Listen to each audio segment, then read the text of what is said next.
a corporate trainer, TEDx speaker, and co-founder of Unique Accent Consultancy Limited. She was recognized as one of Sellers' top 100 creators in Africa in 2022 and Gabby's Magazine top 100 coaches in Africa in 2024. Additionally, she is a LinkedIn top voice, internationally certified to teach English in all countries worldwide, and has trained over 5,000 individuals from 11 countries since the past 13 years. She studied English language at the Lagos State University in recognition of some of her professional achievements, academic contributions, and public services, humanitarian services, and corporate social responsibilities. She was recently conferred an honorary doctorate degree in arts by Prowess University, Delaware, USA. This is huge. She specializes in offering corporate and executive training on effective communication, elocution, public speaking, social polish, and leadership skills. She serves as the chief judge of Africa's #1 spelling competition on Africa Magic satellite TV channel and is a member of the board of trustees of the Association of Diction Coaches of Nigeria. Her influence extends to her work with top CEOs, corporate organizations, and government officials. She is driven by a passion to empower individuals, as seen in her recently organized the Path to Success conference, which is aimed to boost personal and professional growth. She has also been a guest lecturer at the University of Ilori and Caleb University. Wait for it. She's a member of the John Maxwell team, Forbes, BLK, and Toastmasters International. She has been featured in interviews with media organizations like BBC Africa, Nigeria Info Radio, and Business Day newspaper. As the author of Speak Out Your Way to Success and the Public Speaking Guide, she broadens her influence with impactful online courses. She's also dedicated to providing humanitarian services to deprived societies and individuals. Ladies and gentlemen, our speaker for today, Catherine Onyejiaka. If wherever you are, you can give a round of applause. I'd like to welcome Ms. Catherine Onyejiaka, who is our speaker for today. Looking good. You have all this portfolio. That's looking forward to learning from you. So yes, over to you, ma'am.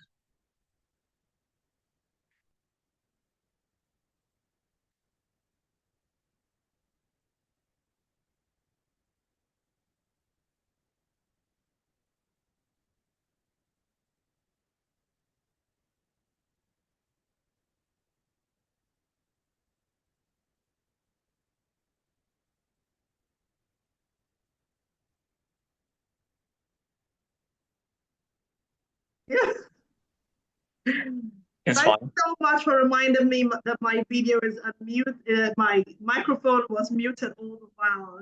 So I was saying, I'll go back to all the praises. I was saying, thank you, Mr. Paul, for doing a wonderful job, even at the last moment. Thank you for coming through. I really appreciate you. For some reason, Ms. Abera is nowhere to be found, but we are trying to make sure she's okay. Ms. Esther, please reach out to her. Let's be sure she's okay, because it's unlike her to just go out unannounced. All right, welcome everyone.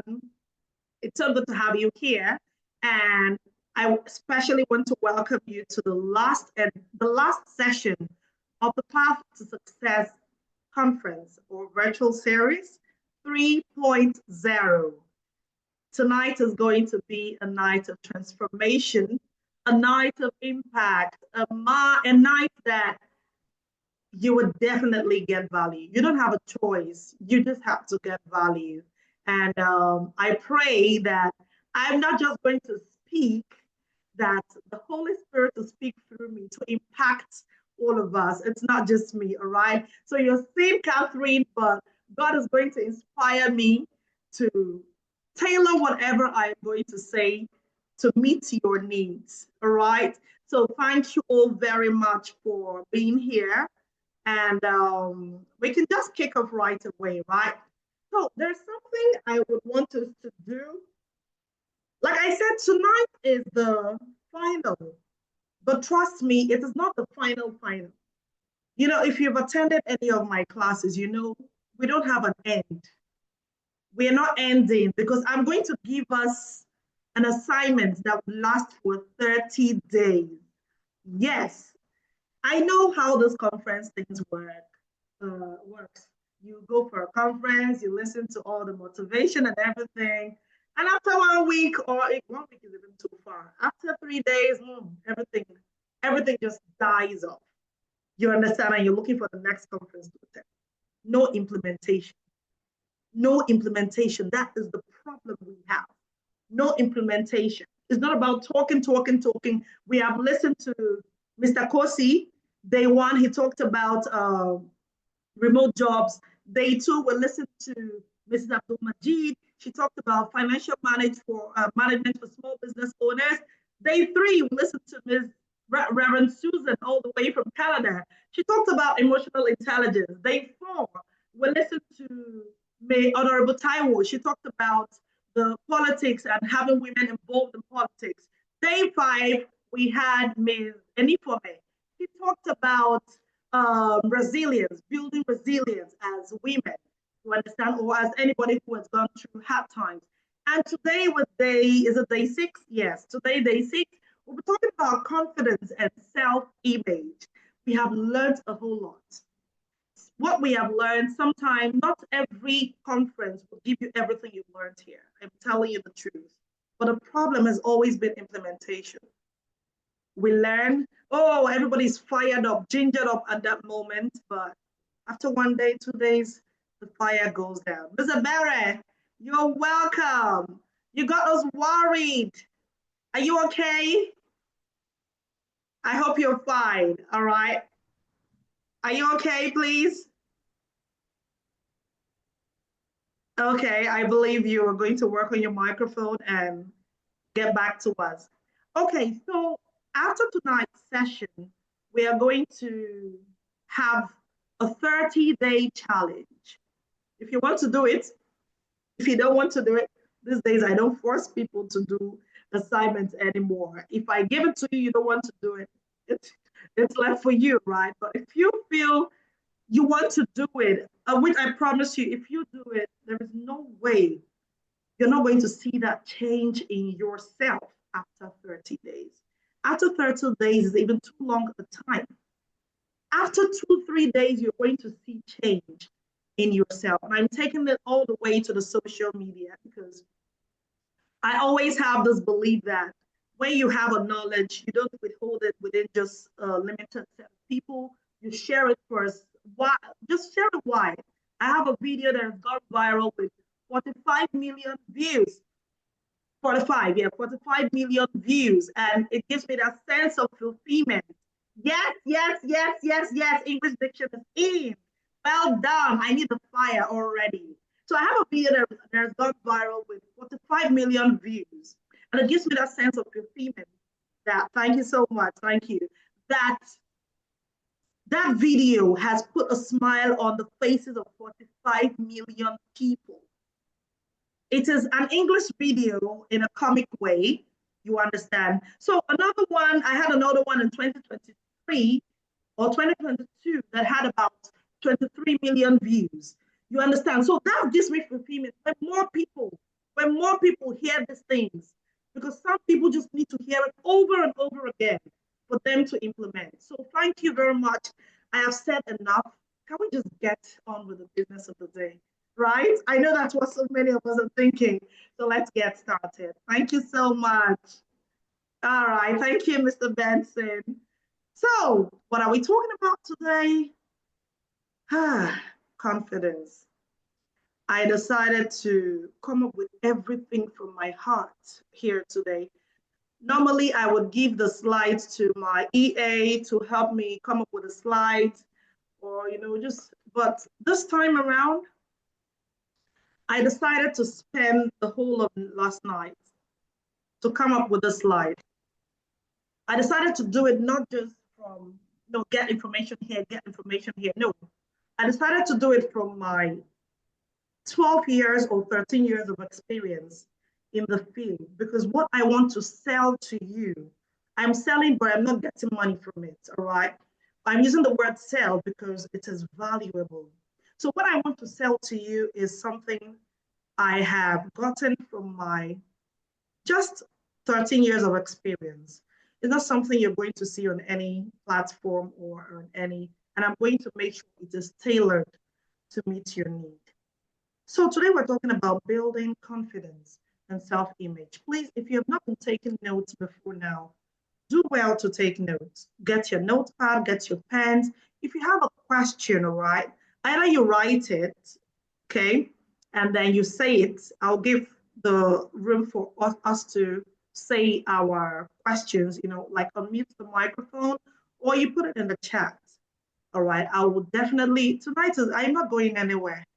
If you want to stay here till 10, till 11, as long as you're satisfied with doing this.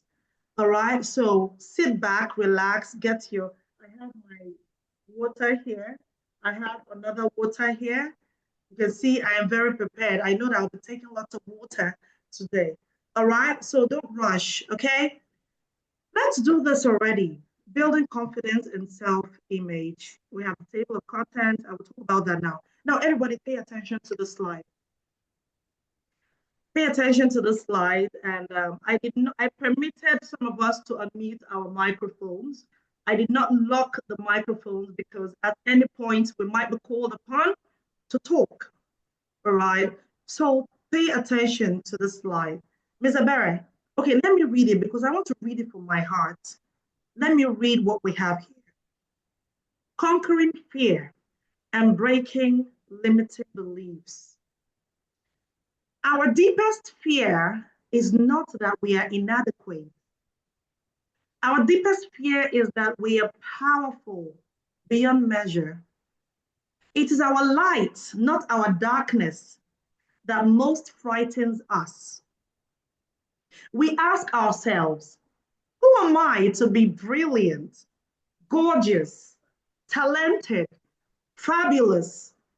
Actually, who am I not to be? You are a child of God. Your playing small does not serve the world. There is nothing enlightened about shrinking so other people won't feel insecure around you. I'll take that again. There is nothing enlightening, I think that should be an ing, about shrinking so that other people would not feel insecure around you. We are all meant to shine as children do. We were born to make manifest the glory of God that is within us. It's not just in some of us, it is in all of us. That is why I don't believe that there is this person that is meant for this thing. Everybody is meant for anything. If only you can groom yourself to be that which you desire. It's not just in some of us, it is in everyone. And as we let our own light shine, we unconsciously give other people permission to do so. As we are liberated from our own fear, our presence automatically liberates others. Unmute your microphone now and tell me which line can you resonate with?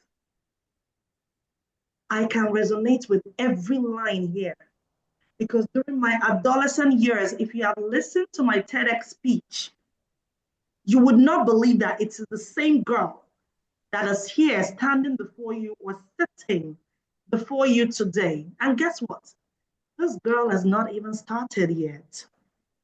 She's just starting. So tell me, which of these lines can you resonate with? I'll take it again. Our deepest fear is not that we are inadequate. Our deepest fear is that we are powerful beyond measure. It is our light, not our darkness, that most frightens us. We ask ourselves, who am I to be brilliant, gorgeous, talented, fabulous. Actually, who am I not to be? You are a child of God. Your playing small does not serve the world. Your playing small does not serve the world. Oh, I want to be humble. I want to play small. I want to be behind. Oh, it doesn't serve the world. Jesus did not play small. And I'm not sure Prophet Muhammad played small. Your playing small does not serve the world. There is nothing enlightening about shrinking so that other people won't feel insecure around you. You dim your light so that others can shine. No, you shine, I shine. Together we do what? We make the world a better place. We are all meant to shine as children do. We were born to make manifest the glory of God that is within us. It's not just in some of us, it is in everyone. And as we let our own light shine, we unconsciously give other people the permission to do the same. As we are liberated from our own fear, our presence automatically liberates others. How many of us saw the testimony on the platform of someone who said, only by listening to one of my speeches, she summoned the confidence to go for an interview and she got the job. And I said to myself, is it my doing? It's not just me. Yes, I am just an instrument. And what did I say to her? Go forth and let your light shine on others as well. Just like I have allowed my light shine in her. And somebody allowed their light shine in me. And I am just reciprocating it. It is not just me. Or even though I allowed myself to be used. Are we understanding it? This is to say that what we do is beyond us. Public speaking is beyond you. I always say it. I used to have one video I recorded about public speaking being bigger than you, like it's beyond you, but I was so lazy to edit that video. I'll go and search for it and post it. Public speaking is beyond you. Do you know that when you allow your light shine, you're subconsciously giving others permission to allow theirs shine? Now you see it is not just about you. It is about making positive impact in the world. Let's talk about this thing called fear. What is fear? What is fear? Oh, when I speak, I don't look too good. I don't sound too well. Oh, I don't look it. No, it's not my thing. No, it's no thing. Different things. Different things coming to in your mind. You know, and you know where I would say the devil thrives? In a heart that is filled with fear. Before it attacks, I use it because I don't regard it as a human being. Before it attacks, it will make sure it instills fear in you. And then that fear will make you not to even know the right thing to do afterwards. Fear is, I have my one plank here, or I don't know, something, I'll take a shot of it and send it to us later. It says success. Success is written in bold, right? And then we have the toggle on and toggle off, right? So success, under it, we have risks on. Hustle, for you to hustle to attain success, on. Procrastination, off. Failure, on. I hope nobody is surprised that failure is on. I hope we know that failure is the part of that success journey. If you have not failed, I don't even know how you can succeed. Patience, on. Sacrifice, on. Excuses, off. That is why I'll always tell members of my team, see, if we want to talk about excuses here, we can fabricate a very good excuse. Like we always have very good excuses, mouth-watering excuses. Name it, different types of excuses. But to what end? You have to do something. Please, just do it. Put your mind to it and you achieve it. Turn off excuses. Don't give yourself excuses. Today I had work to do in church. I'm a worker in the church. And I had to create that slide in the middle of the night because that is why when I have my me time. I could have given excuses. I could have said, oh, I need to go to church early. Let me not do this. But I still did it. Despite my health issues, I still did it. I'm not saying we should overwork ourselves every time, but I know that it is not about me. I know that it is about the impact I want to make. You understand? So why would I be giving excuses when we have thousands of people out there? Because this is going to be posted on YouTube as well. So why would I say because of my convenience, I would not do what I have to do? Because I have very good excuses. Excuses are mouth-watering, but you need to toggle it off on your way to success. I am telling you the truth. We also have rejections on. People will reject you. Yes, you would get rejections, quite all right. If you start getting rejections, just know that you're on your way to success, right? We have hard work on, late night on, discipline.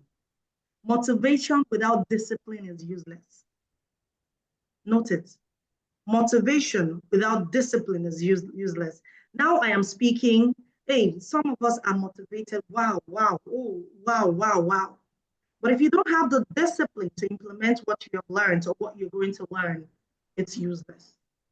Discipline on, consistency on, fear off. Fear will not take you anywhere. Now ask yourself, what is that thing? Please, I want to please, if there's anybody that has issues, because this is going to be conversational, right? If there's anybody that has issues with fear, please unmute the microphone now and let me know. Let me know what that fear is. Perhaps you might be speaking for other people. Please, let's have a roundtable discussion. What's fear? What is that fear? Is it fear of the unknown?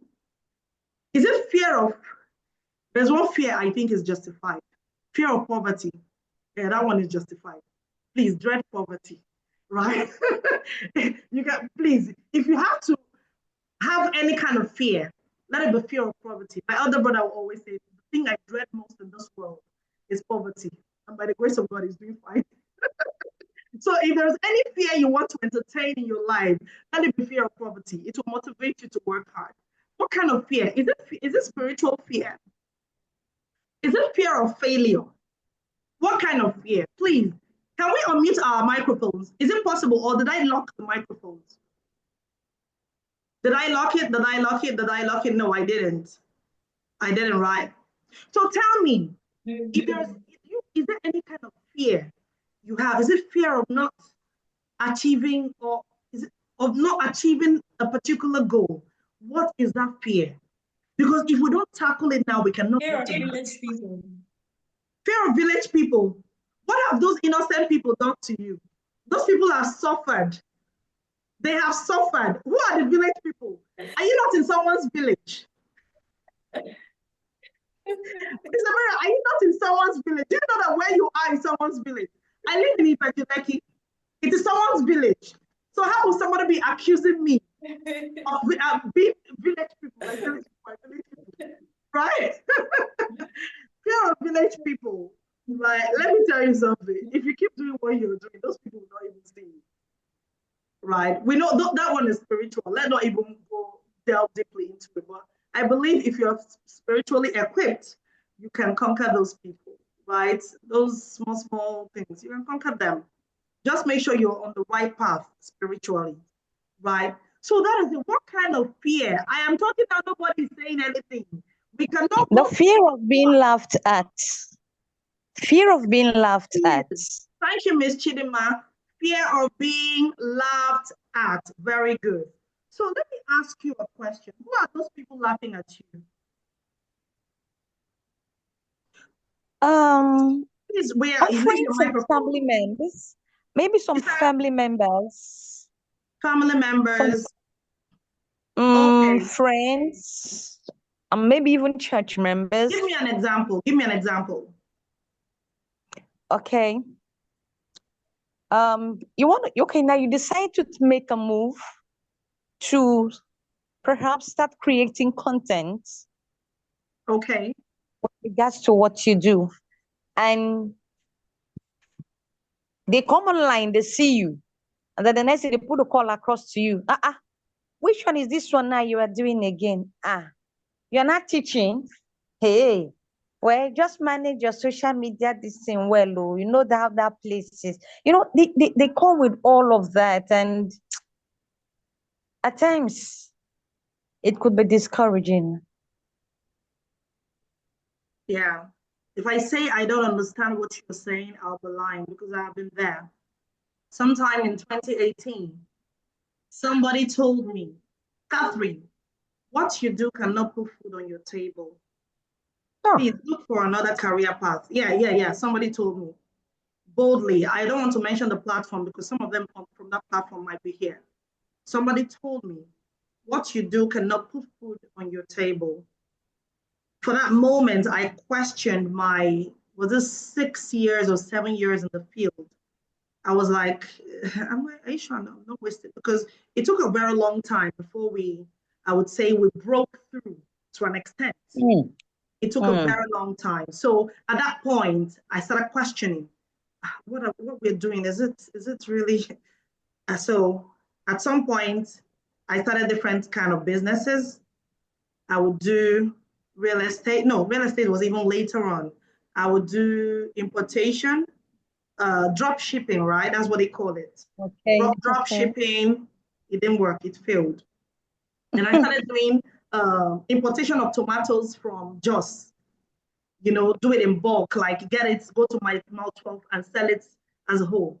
That one failed. Sometimes before the tomatoes get to Lagos, everything would have crumbled. That one failed.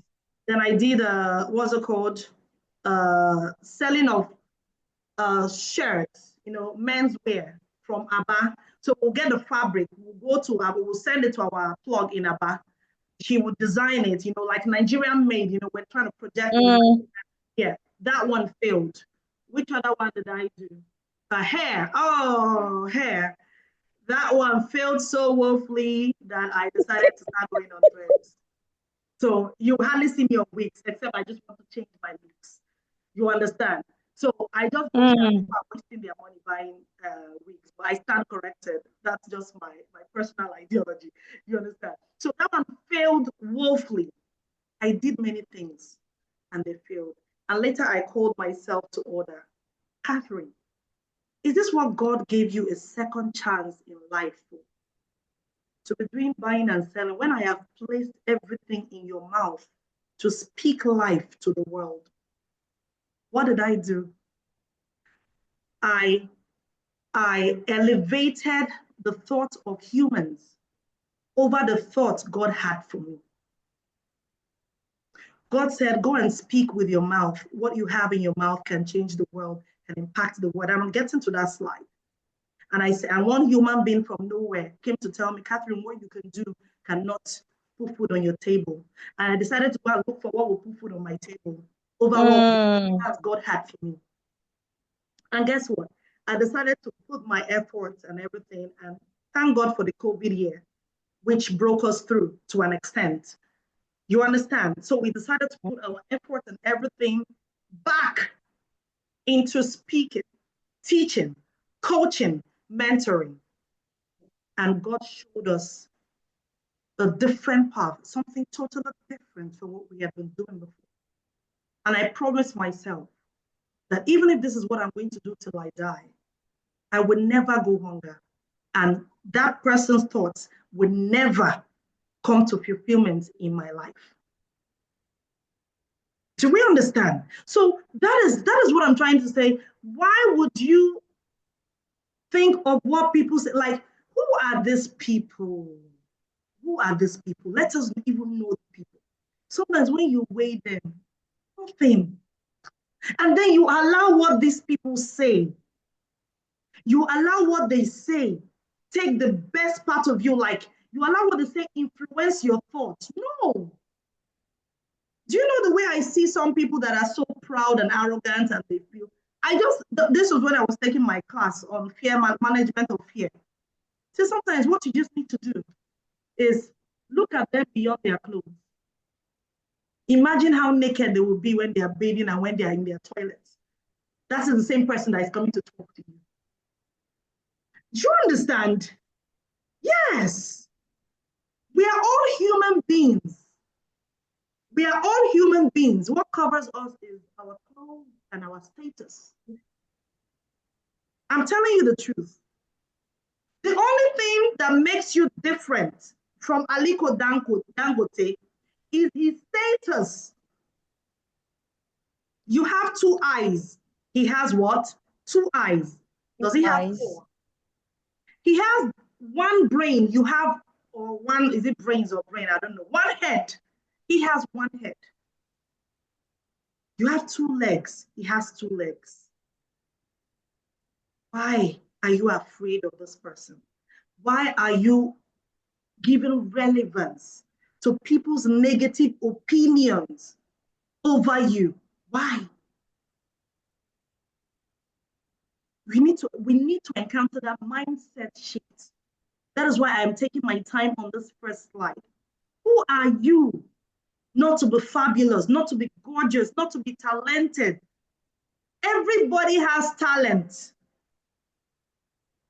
Sometimes I feel guilty when I talk because it makes me sound like I'm a motivational speaker, and I know the perception some people have about motivational speakers, but it is what it is. This is not me trying to make anyone feel good. I am speaking from experience. You understand? So who are you not to be good, not to be talented? Who is that person? Please, what power have you even placed over that person that is making you feel uncomfortable? Ms. Chidima, is that person your lecturer or your destiny helper? Family, just a family member. Just a family member. Just a, Yeah. you use just a. That person is not your mentor. The person is not your parent. Even if your parents don't believe in you, sometimes you believe in yourself. Like I said in one of my videos, fear no one.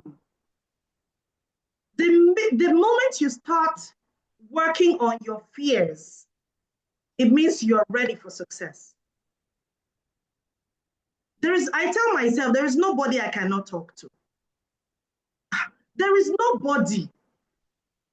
There is nobody I cannot talk to. And there is nobody, no celebrity will come here today or politician or anybody, and I'll be fidgeting to talk to them. No, I dropped that life a long time ago. I dropped that fear a long time ago. The other day I was doing something somewhere and I wanted to approach somebody to, call the person to order like this thing you're doing. And the other person was, don't go this way. I said, I don't understand. Excuse me. He said, what? They were like lauding the person. Don't talk. I approached him. Hello, sir, with a smile. I'll always win them over with my smiles. I have a good way of smiling. Oh, good morning, sir. How are you doing? And the man, fine. Oh, sorry, sir. I can see you're with some people. Okay, I'll talk to you about it later. How about I meet you on Friday? Said, no, you can talk about it here. I said, I was tempted to talk about it. I said, no. The professional etiquette in me makes me understand that, look, this person is with a group of people. I cannot bring this kind of discussion right here. So he was like, oh, no, it's okay. You see, somebody that the other person was scared of me approaching. I approached him and he even wanted me to talk to him. Kill the fear in your head. The only person you should fear is God, your creator, because he alone has the power to make and to destroy. even though we had the other one, the other team has the power. But that is when you give it room. You understand? So please, please tell yourself that you're not going to entertain this thing called fear. And I keep talking about fear because the opposite of fear is confidence. The opposite of fear is confidence. So if you have that confidence, there is nobody you cannot talk to. It is your confidence that will help you on your way or on your path to success. We move on to the next slide. Redefining who you are. Yes. So you want to stop seeing yourself as insignificant, but see yourself as someone who has a lot to offer. Yes.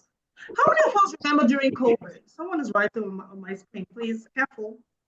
How many of us remembers during COVID, there was this guy that was making wash hand basins with the tires. Right. I don't know. Do we remember? Was that yes for this? Who remembers? Who remembers? There was this guy that was making wash hand, something that you can use to wash your hand. You know, during COVID, we had this wash hand basins at every point, right? At different strategic areas, grocery stores and churches, mosques, and the likes. Yeah, there was this guy that was making it from, I think, tires. He was recreating or something, where you can just go for the public, you wash your hand, you use your sanitizers. Yeah. So if anybody had told that guy that he would be featured on BBC just from that thing he was doing from his backyard, who would believe? But why? He showed relevance. He saw himself as someone that has a lot to offer and started publicizing his work on social media. And then the world did what? The world recognized him. Yes, it is, yeah.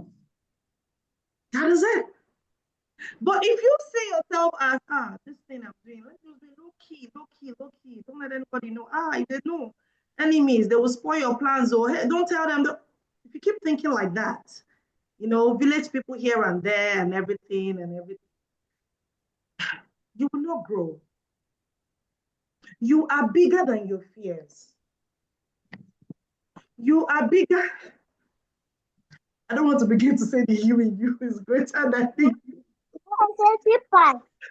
But the you in you is actually greater than the you in you. What is that? You know what? The you in you, it's the truth. You are bigger than your fears. Remember what this thing says, that your playing small does not serve the world. Sorry, I did not recognize the author of this passage, Marianne Williamson. It is from his book, is it him or her? The Return to Love. Yes, please. So we can search for the book and read it out. All right. So see yourself as someone who has a lot to offer. You know, we are trying to bring confidence does not come in a day. All of this is what helps you develop that confidence. Okay, how you can get confidence?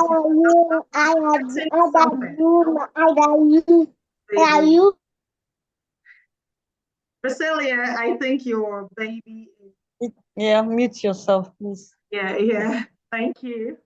Okay, so as a matter of fact, see yourself as someone the world cannot do without. This is the mindset shift I had that helped me break through fear.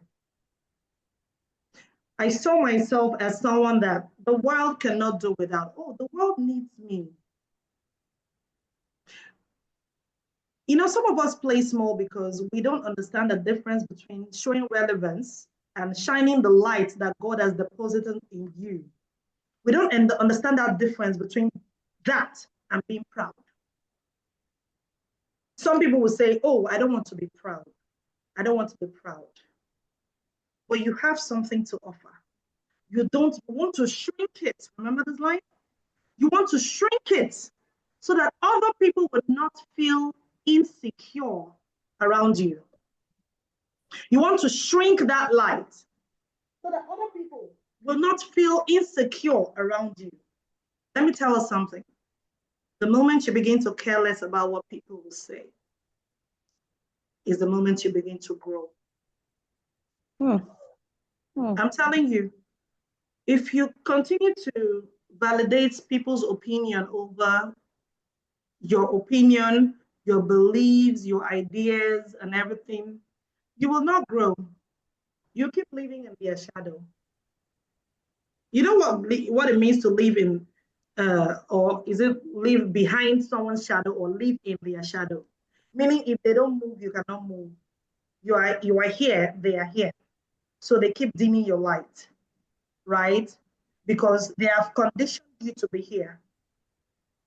They've told you that this is your place. Like those family people you're talking about, those church people you're talking about. They've told you that this is your place, that this other place is not meant for you, it's meant for other people that are better than you.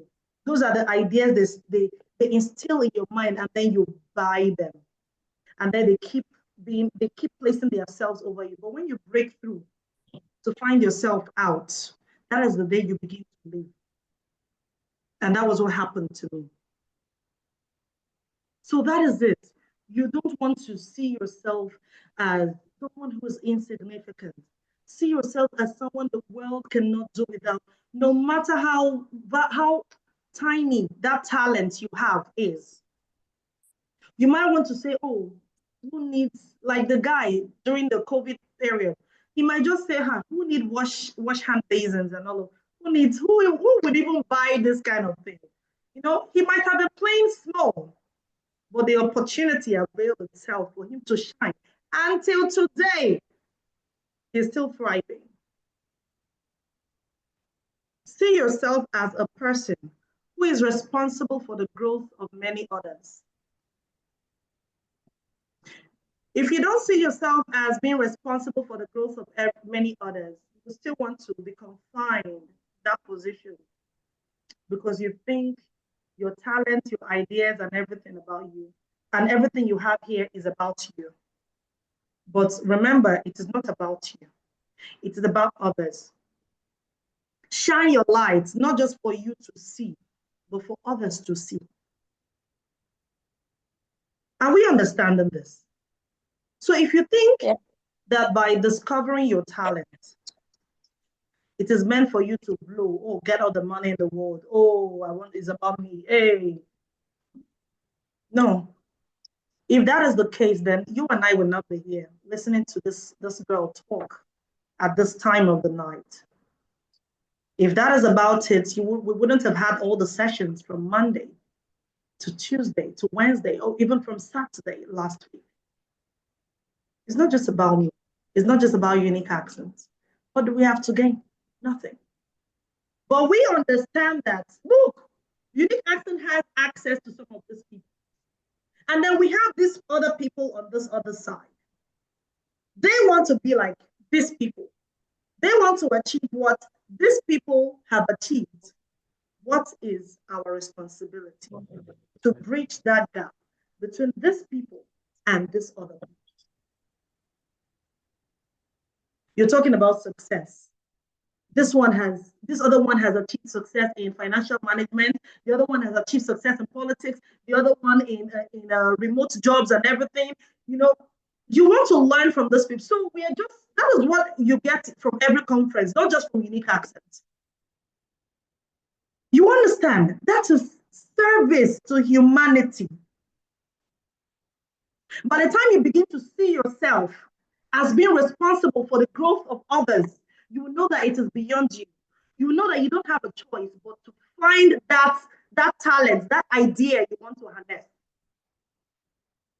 We move on to see yourself as someone whose impact will be felt by the society and the world at large. Please, if you don't remember anything from today's session, remember this. Do not undermine what you have. Do not undermine that idea, that talent you have. Don't say, everybody has it. Everybody can do it. What is there? I'm not special. You are special. I always say this. We have many other communication and public speaking organizations, but no one can do it like Unique Accent will do it. Yes, I did not say no one will do it better than Unique Accent will do it. I said no one can do it like Unique Accent will do it. We have our different flavors. Sometimes you want to eat an ice cream, and then they ask you, strawberry, vanilla, chocolate. Today you might want to say chocolate. Tomorrow you say vanilla. Right? We have our different flavors. You put a topic here. You give another coach the same topic. The coach will not deliver the way I would deliver. And oh, I am so confident with my own delivery. I am sure I will not disappoint. You understand? So that is it. Don't undermine that little idea, that knowledge you have. Don't. It can change the world. It can change the world. I didn't know how I did it. During my time, I had always, the moment I discovered myself, the moment I realized, I would say, at the point I was rebirthed, that was when I realized that I had a lot to offer. So I started craving for opportunities to speak. Else, it was as though it was choking me. If I don't speak, if I don't teach, if I don't coach in 1 month, everything is just here, like it was choking me. Before now, our effective communicator training used to be, I think, 3 times in a year, or even 2 times in a year. Yes, before now. And then we moved it to 3 times in a year, and now we moved it to bi-monthly. It's a bi-monthly, yes, 2 times in a month, in 6 times in a year. Let me use that, right? That's once in 2 months. Because I cannot hold this knowledge for too long. How will I stay for 3 months? I have not impacted anybody. No, no, no, no. No. Let me tell you something. The more you harness that idea you have, the better you get at it. That is just it. This thing they say, practice makes perfection. It is the truth. So if I stay for 3 months without teaching, without harnessing that idea I have, I might go rusty. The next time I want to engage an audience, I might be stuttering. Why? Because I had left it for a long time. So that is it. See yourself as someone whose impact will be felt by the society and the world at large. Start with your small communities, right? Start with your small community. I am not deviating. We're still talking about confidence and self-image. There is no self-image without confidence. That's why I left that one for last. You understand? So all of these are what will help you boost your confidence. All of these things you're reading here will help you boost your confidence, because you cannot develop confidence if you don't believe in yourself. If you don't believe in yourself, nobody can believe in you. Is it possible for somebody to believe in you when you don't believe in yourself? No. You're playing small on yourself when you expect someone to play big on you. You're playing small on yourself when you expect to get international speaking engagements. You expect to get contracts from across the globe. You expect to get, and you're still playing small on yourself, saying God will elevate you. No. Faith without work is useless. That was what the Bible says, not me. You understand? So don't play small on yourself. God has deposited talent, ideas in every one of us. Go and look for yours. Anybody that asks me, I think I was speaking with Ms. Enifome on Friday or Thursday. Anybody that asks me, what hard work do you have? I would say, I don't have hard work. I have mouth work. It is my mouth that is my work.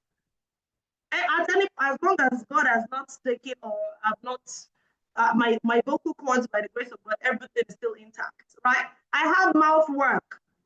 Talking about handwork, when I can read for Africa, I can talk for Africa, right? Yes, yours might be a makeup artist. How many of us knows that lady on Instagram that does 3D paintings? Is it even paintings? I'll call it 3D drawings and everything, and then it comes out live.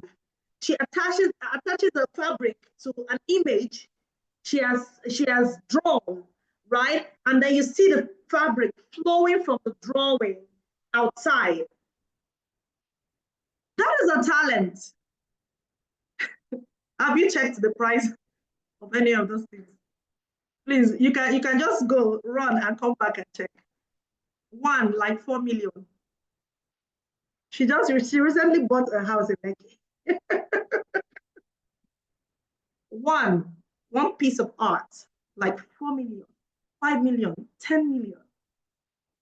What if she had said, Nigeria is not a place where this thing will thrive? Oh no.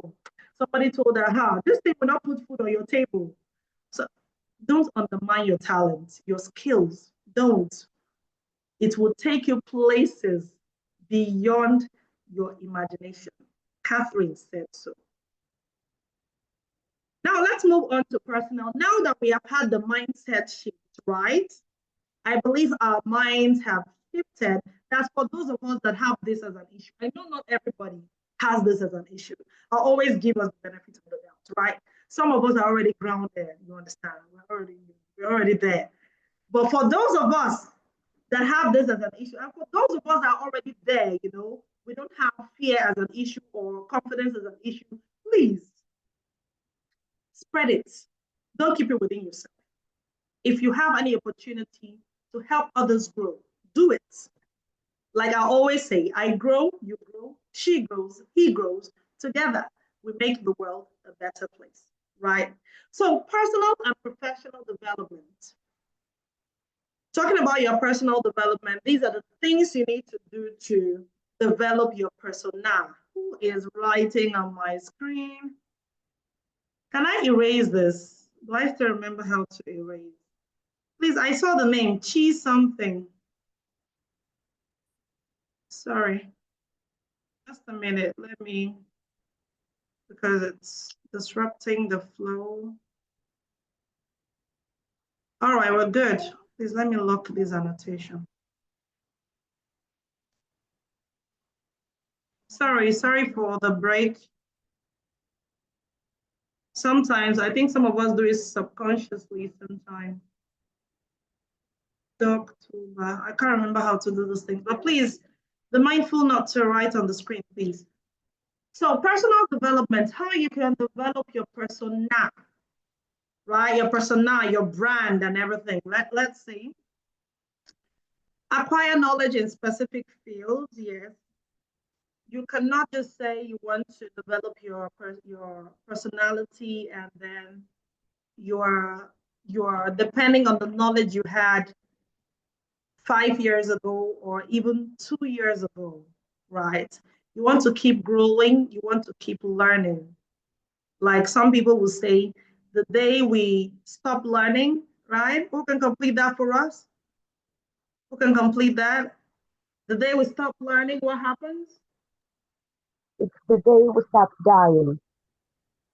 Thank you very much, Lit English Diction. Thank you very much. The day you stop learning is the day you start dying.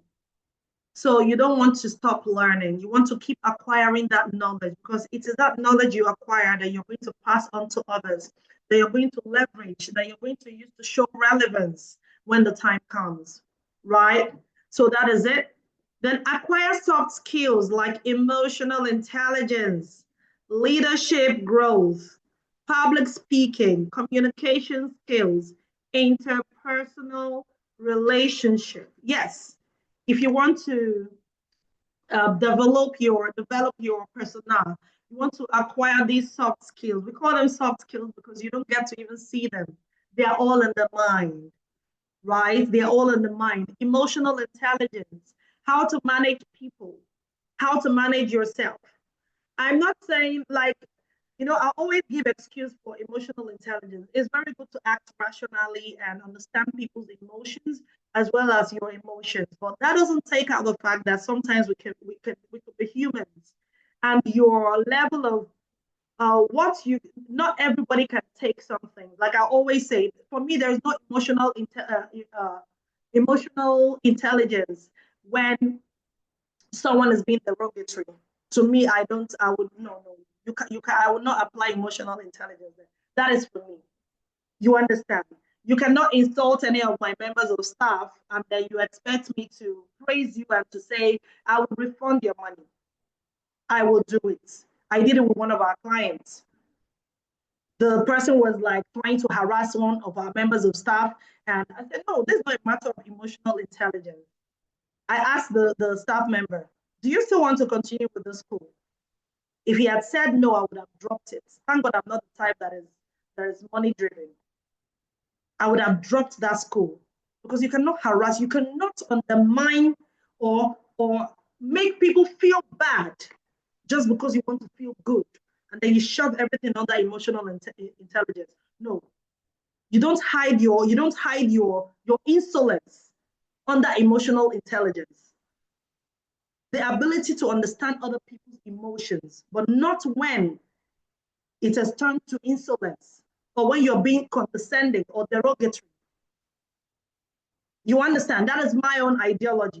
That is my own idea of emotional intelligence. Manage people, manage situation and everything, but everybody should do right by themselves and by others. So don't say, oh, she's an emotional intelligence coach. I can talk to her. You can't. When we started our Unique Accent Children Hub, we usually had different types of clients and, they will come talk on the platform. We have to come up with some rules. Okay, this is what you should do. This is what you should not do. If you have concerns, talk to this person, because you don't know there's power in words. The way you might say something and everybody will laugh. Oh, laugh about it, laugh over it. But let me tell you something. That person you said that thing to will go home and think about it for a very long time.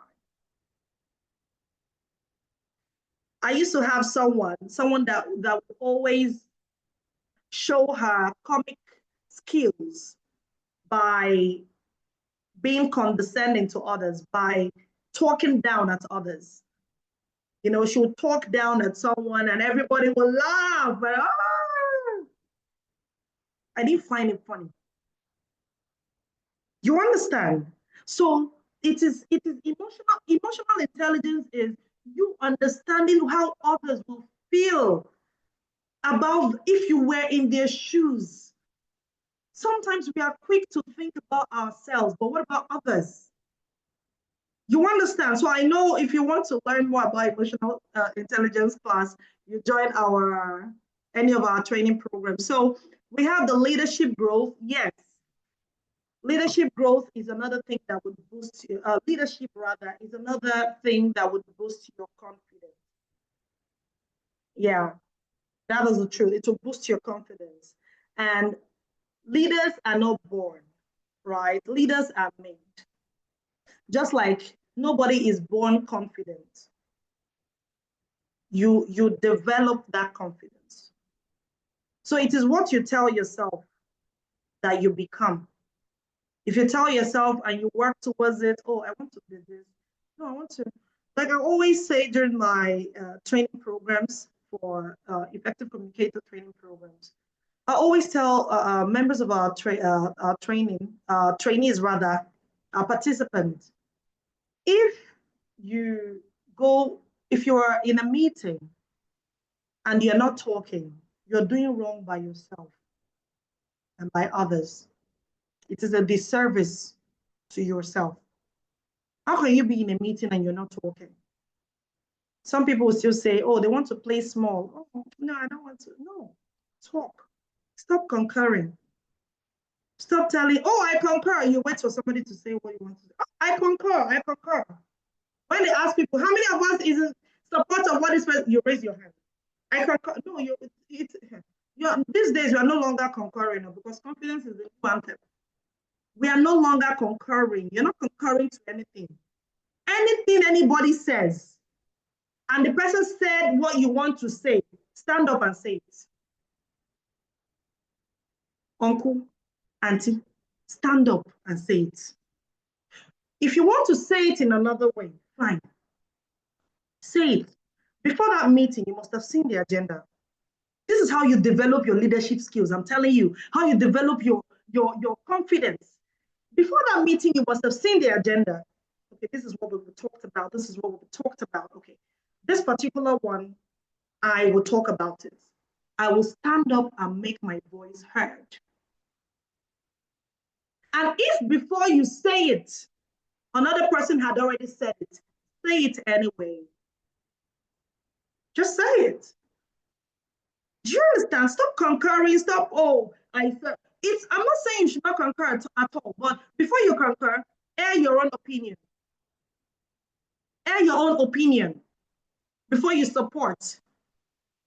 It helps you boost, because the first time you say it, you never can tell. It is the way you say it that will even resonate more with them, that will even make them understand. That's why I give that example of, we may be asked to say the same thing, but I am different. My own flavor will be different from yours. We understand this. So that is it. Build that confidence in you. Let me tell you something. They will laugh at you. They will laugh at you. Because it is that fear of being laughed at that is the problem for some of us. It's that fear of having people think that what kind of suggestion is this? This guy keeps saying something that doesn't make sense. It's that fear that makes many of us withdraw for what she's saying. That she even, who is this one that has never spoken before, standing up to speak? It's that fear. So say it anyway. Just say it. And let me tell you what happens when you don't say, when you want to say something, but someone else was fast enough to summon the courage to say it before you. You feel bad. You're like, I wanted to say this. I should have been. And everybody applauds that person, like, wow, valid point. And you have that point all the while. I'm telling you all of these things because I have been there. I'm telling us from experience. You had that point all the while. You wanted to make that point, but you know, the fear of being laughed at, the fear of it being the first time you would ever speak at the meeting, that fear overshadows your thought. And then another person says the exact thing you were going to say, and you're like, and they applaud that person, and you're like, I should have said this. Or sometimes you would have that idea, right? You would whisper the idea to someone else. The person will say it, and they will applaud the person. You say, leave him, let him take the glory. I don't even need it anyway. How would you be visible? How would you be visible? Oh, I don't need it anyway. I don't know. There was a particular work I did because I know, yes, I'm a public speaker and everything. Everybody knows me. There was a particular work I did during one of the committees I happened to be a member. There was a work I did, and the person knows that, look, this one is my thing, writing and everything. So I came up with a script and everything. I was going to send it to the platform, but I said, no. I already have that, everybody already knows me. What did I do? I sent it through another member who was almost insignificant. I was like, babe, send this thing. Send it to the platform. And she was like, oh, great, thank you for working on this promptly. She sent it to the platform. And you need to see the applause. Everybody applauded her and they were like, wow. And then I smiled. I said, yes, that is it. I shine, you shine, she shines. Together we make the world a better place. If I had received that applaud, it wouldn't have made any difference because I've been receiving applause for the longest of times. You understand? So that is it. Boost your communication skills. Take training programs. Please don't depend on the knowledge you had 2 years, 3 years ago. The world is evolving. Evolve with the world. I don't know how many of us must have heard the story I gave sometime on how I spent my last dime to take a training program in COVID during the peak of COVID, before we even got our breakthrough in COVID. You understand? I was like, Father Lord, what do I do? Okay, everybody was learning the skill. I was like, okay, this guy was a big guy, it was one big training. I was like, we just paid salaries and we don't even know when this COVID will end. Everything was just like, let me try it. Risk. We talked about risks, Abby. Yes, we did. Risks. Take risks. Calculated risks, right? So I calculated the risk. I was like, this training will really help me. It will help me develop. It will help my personal, it will even help me connect with people, network with the people on the platform, because I know that for me to pay 5 figures for a training, I'm talking about 5 figures in huge numbers, for a training in the peak of COVID, it means that the people I'm going to meet on that platform are people of, high profile people. And guess what? One of them was one of the speakers during the first Path to Success conference, the live one. The live, so let me even call her name because I'm not saying it in a negative light. This is Chinyere Okorocha, the immediate past person of the Nigerian Bar Association Women's Forum. I met her from that platform, as well as many other people. Even the coach himself, who gave me a fantastic review on this book, Steve Harris. I just met him. Please, I need a review for my book. He gave me a 1-page review. Do you understand? When people read this book and they see Steve Harris review, Steve Harris might not be known. He's not your celebrity, Davido and all, but we know the people that know him. Do we understand? We know the people that know him, and we know people he knows. Your network, your community, your connections. That was the benefit of the risk I took. And it is still, that's just two. I don't want to keep saying all of the things I gained, how that boosts my confidence. Somebody will give you an assignment to go and price a car. What is pricing? Go and test drive a car, something like a Lamborghini. Let me use Lamborghini now. That's your assignment. Go and test drive a Lamborghini. Can you do it? He asked us, what is your dream car? I said, my dream car, as at then, my dream car was House of the Road, that Lexus 570, right? I was like, everybody was happily answering the questions. We didn't know that they were taking note of it. And assignment number 1 came. Go and test drive your dream car. Gege. If you don't do the assignment, you will leave the group. No 2 ways about it. Either you pay your fine or you leave the group. Nobody is begging you to do it. Your 200, 300, or whatever it is you paid, it will be a waste. You understand? So that is it. I found myself doing it. I sat on the car. I could not test drive because it was a rainy day. What hotel is around you? What 5-star? We don't have 5-star hotels in Nigeria. So we're like, what hotel do you have around you?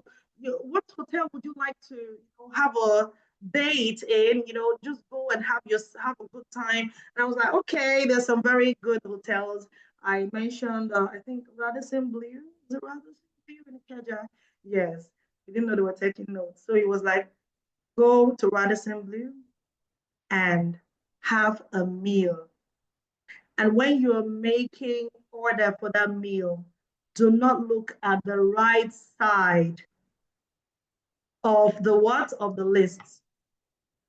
What is on the right side? the prize. Don't pay any attention. Just make sure you go low, but pay no attention to the right side of the menu. Just pick what you want and pay for it. That was the assignment number 2. All of these things were confident. Those were the things that helped me boost my confidence. I was like, if I could, I took some pictures in the Lexus. Guess how much it was? I walked majestically. Let me even tell the full story. What confidence will help you do? I walked majestically into the car shop. I saw the very beautiful and smiling lady. I was like, hello, how are you doing? She said, very well, and you? I said, I'm doing fantastically well. Okay, I would like to test drive some of your cars. Do you allow test driving? She said, yes. Okay, she said, what car exactly? I said, I don't know if you have a Mercedes. There's this Mercedes that was in vogue then. Forgotten the Mercedes.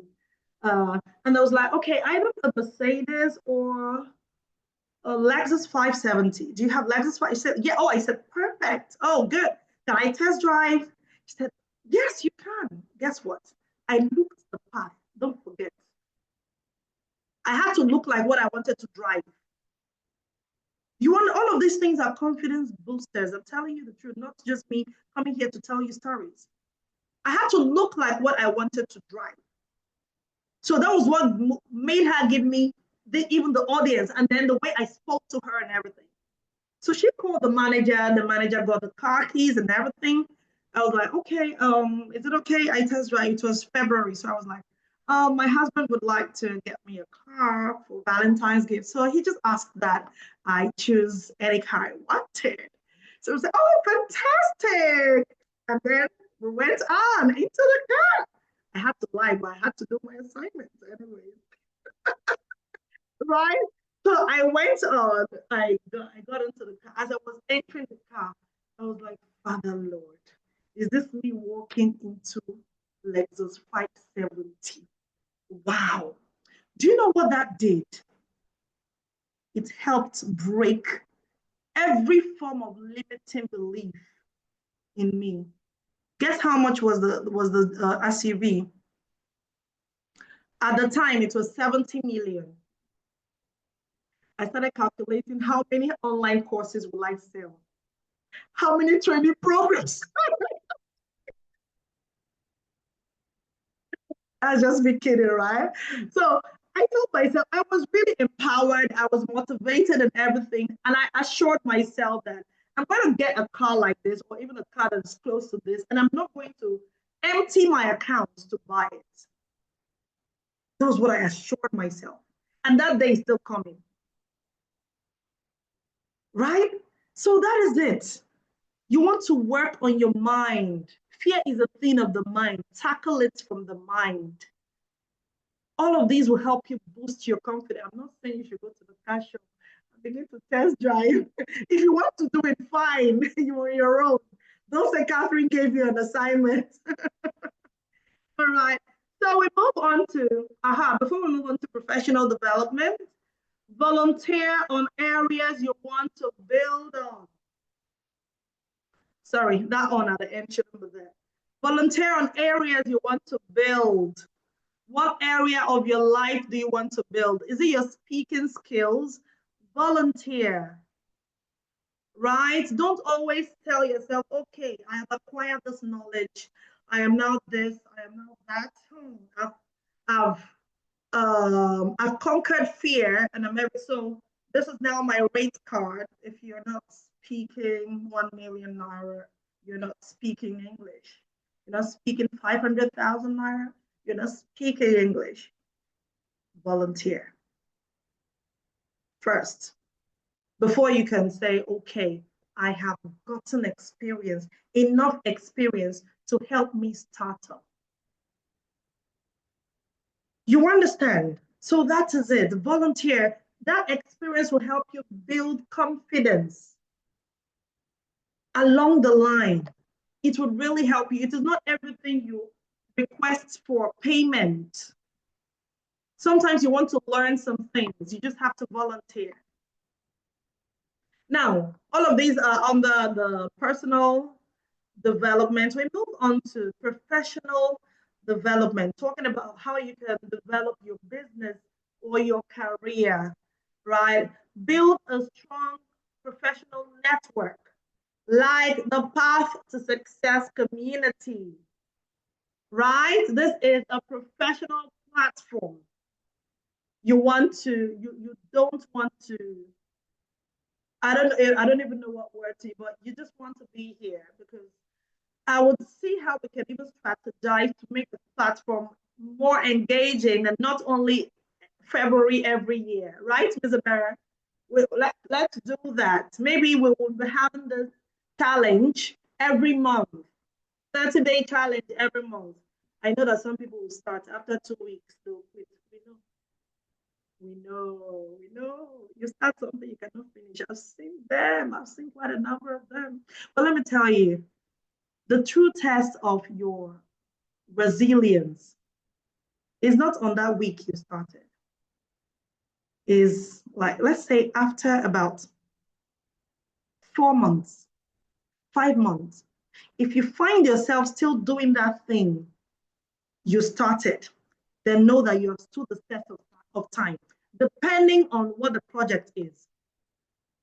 I have people that take mentorship programs under me. I'll tell them, look, at the beginning, you'll be all excited and everything. Oh, fine. Oh, I'm learning. I'm ginger and I'm everything. Look, I would not score you in the first month. I would score you. Let's say it's a 3-month mentorship program. I would score you at the end of the second month. If you can sail through the first month, the second month, it means you can sail through even without me when I'm not in the picture. You see this initial excitement, we get carried away with it sometimes. You read, you take, I'm gingered, I'm fired up and everything. And after 2 weeks, everything, that is the problem. That is the main problem. So you want to build a strong professional network, like the Path to Success community. It's a platform that would help you grow professionally, right? Set career goals, right? Realistic goals. Set career goals and be intentional about meeting them. There's something I have learned about goals, right? When you're setting your career goals, not everybody must understand your goals. Not everybody. Let's assume my goal is this book here. This is where my goal is, right? Can we see it? I can see my goals. I can see my goals. But if someone is standing behind me, will the person be able to see my goals? No. If somebody is standing at the far end, maybe adjacent this place, and something is obstructing their view, will they be able to see my goals? No. It means it is only you that understands your goal, not another person. Nobody can understand your goals the way you understand it, except that person is a mentor who's ready to help you. You understand? So that is it. Set achievable goals. Don't set goals that are, yeah, I've forgotten the person who said, if your goals do not scare you or they're not bigger than you, or if your dreams are not bigger than you, you've not started dreaming. Yes, but take it one step at a time. Do not be too hard on yourself. If I don't know if any of us saw this instance I gave on all my social media platforms about a car, right? Like learn from the cars. Learn from the cars. Don't overwork yourself. Yes, take risks, sleepless nights, and all of those things. But please still be aware of your health. Don't say, this goes, I must achieve it. Take it one step at a time.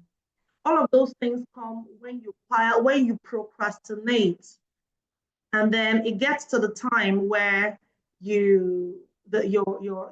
say every goal must be smart, right?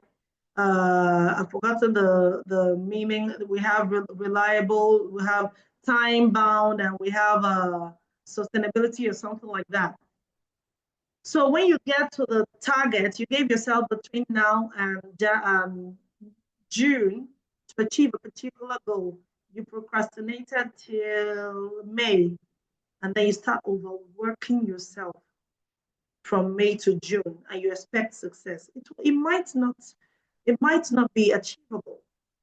So work starts from January, then you continue February, March, April, May, and it goes like that, one day at a time, one step at a time. Do it all of a sudden, you will choke. You understand? So seek growth in career-related fields. Yes, all those your industry training programs, conferences, attend them and learn from them and implement what you have learned from them. Very important, please, very important. Aim for awards and recognitions to boost credibility. Remember, we're still talking about personal and professional development. All of those things will help you boost your confidence. So aim for them. Some of them might not just come on a platter. You need to work to achieve them. You need to earn them. And how can you earn them? The little works you've been doing over the years. One morning I woke up, I saw my picture on one of my professional platforms. Oh, Catherine, congratulations. I didn't know. How did I even get there on Gabi Magazine's top 100 coaches in Africa? How did I get it? How did I even achieve it? I didn't go to Gabi to say, put my name there. I didn't. They've been seeing workings. Like these days we say doings. We have doings. You understand, they've been seeing workings here and there. Oh, this person is here, this person. Yes. So all of these things will help you get these awards, these recognitions, and these things will boost your credibility and invariably boost your confidence. You understand? Now we can see confidence is not just to come here to tell you, hey, get confidence. No, it takes a lot. You build it. You build it. Your personal brand, your professional brand. You conquer fear. You break limiting beliefs. All of those things lead to you developing confidence. We move on to your personal brand, yes, to boost self-image. Now we are gradually delving into self-image. Your authenticity and executive presence. When we talk about executive presence, what do we mean? Please, let's talk. When we talk about executive presence, what do we mean? Those from ADCN, start talking, because we've done this quite a number of times. When we talk about executive presence, what do we mean? What do we mean? What is executive presence? You can see the man, the picture I use here, the image I use. You can see executive presence written all over him. Nobody knows what executive presence is. Wow, okay. Executive presence is, let me use it in words, right? Your persona, your charisma, your aura, your steez. Everything you bring to the room is your executive presence. The way you dress, the way you talk, the way you laugh, the way you move, the way you do what you do. The way you talk, the way you align your thoughts together. What is that thing you leave in the room? You are in a room now and you leave the room. What is that thing you leave in that room? Is your executive presence. What will people say about you, even when you are not in the room? It is your executive presence that speaks for you. You understand? So you want to be your authentic self, and you cannot exude executive presence if you're not authentic. Authenticity means be yourself. Be yourself. And if that self is not good enough, you want to improve that self. But don't try to be like another person. Now, you can try to emulate some good traits from other people, right? But don't wish to be like them. Embrace your authenticity. You are unique the way you are. You are beautifully and wonderfully made. You understand? So you want to embrace that authenticity because that is your identity. People should not be listening to you and watching you and they're seeing someone else. Do we understand that? Because you so much admire this person, you idolize this person, you want to be like this person, and then you are talking. I have seen that. I have seen that in some of our social media videos. I see some people talk, and I see another person in them. I see another person. I'm like, what is this person doing? It's okay if that's what you want, but I don't think it's ideal. Be your authentic self. Improve yourself. Do you understand? That's what makes you unique. We move on to your identity and core values. Who you are and what you stand for. All of these make up your personal brand. Who are you? What do people say about you? What do you stand for? Are you easy to compromise your values because of the condition or the situation? You are here, you behave like this. You are here, you behave like this. You are here, you show polish, you show that you're polished and you do this, you do that, but you're here because of this people, because of this particular set of people, you decide to compromise or go down on your values because you want to shrink, not to make this other person feel insecure. Be that person that operates without fear or favor. Do you understand? What are your values? What are those things you will say no to? Even if heaven falls down, you will still stand your ground to say, no, it is against my personal brand to do so. Do you easily compromise? Oh, let me do it to please this person. Let me do it so this person would not fear. That one is the fear. Favor is, let me do it to please this person. Favor. Then the fear is, let me do it because of this person. I don't want his wahala. That's the fear. But do you really want to do it? Is it not against your values to do it? So why do you have to compromise? You have your personal principles. Those things are your personal brand. How have you branded yourself? Do you know that you are a brand? Catherine Onyejiaka is a brand, different from Unique Accent. Even though she happens to be the face of Unique Accent. But I have my personal brand. Your communication skills as well. How do you communicate? Do you go to a place and you just want to listen to people, but nobody ever gets to hear you talk? And even when you talk, how effectively do you communicate with others? Let me tell us one thing about communication. This is like a privileged information.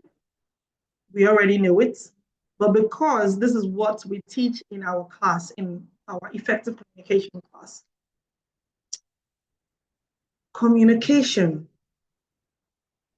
Please pay attention to listening. There's this video I downloaded. Sometimes I just go down on my Instagram feed, get some of the old videos and repost. I've downloaded it. I think I'll repost it again tomorrow. Don't listen to react. Listen to digest. This is the way some people listen. That's if they listen. Somebody is talking. Sometimes you'll be talking to me. You have to ask hello. I'll say, I'm with you. I'm with you. I will not say a word until you're done talking. Except I feel that at this point, I have to interject. You understand? You think I'm not listening to you. I'm listening to you, especially when So somebody is just trying to show me they're furious, they're angry. I'll just be there on the phone, listen to you. Get the main message. If I don't listen, I will not get the main message. It means I want to. Now, see what people do when they listen to react. Ms. Abera, please unmute your microphone. Let's make this practice.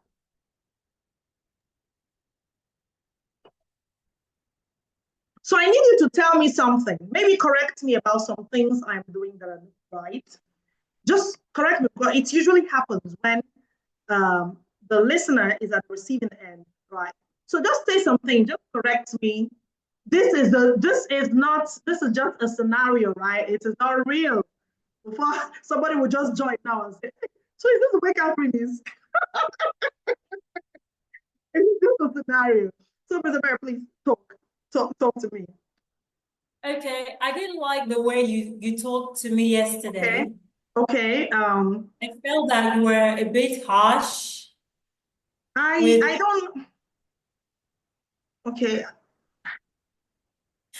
You could have made the correction a Fuming. bit.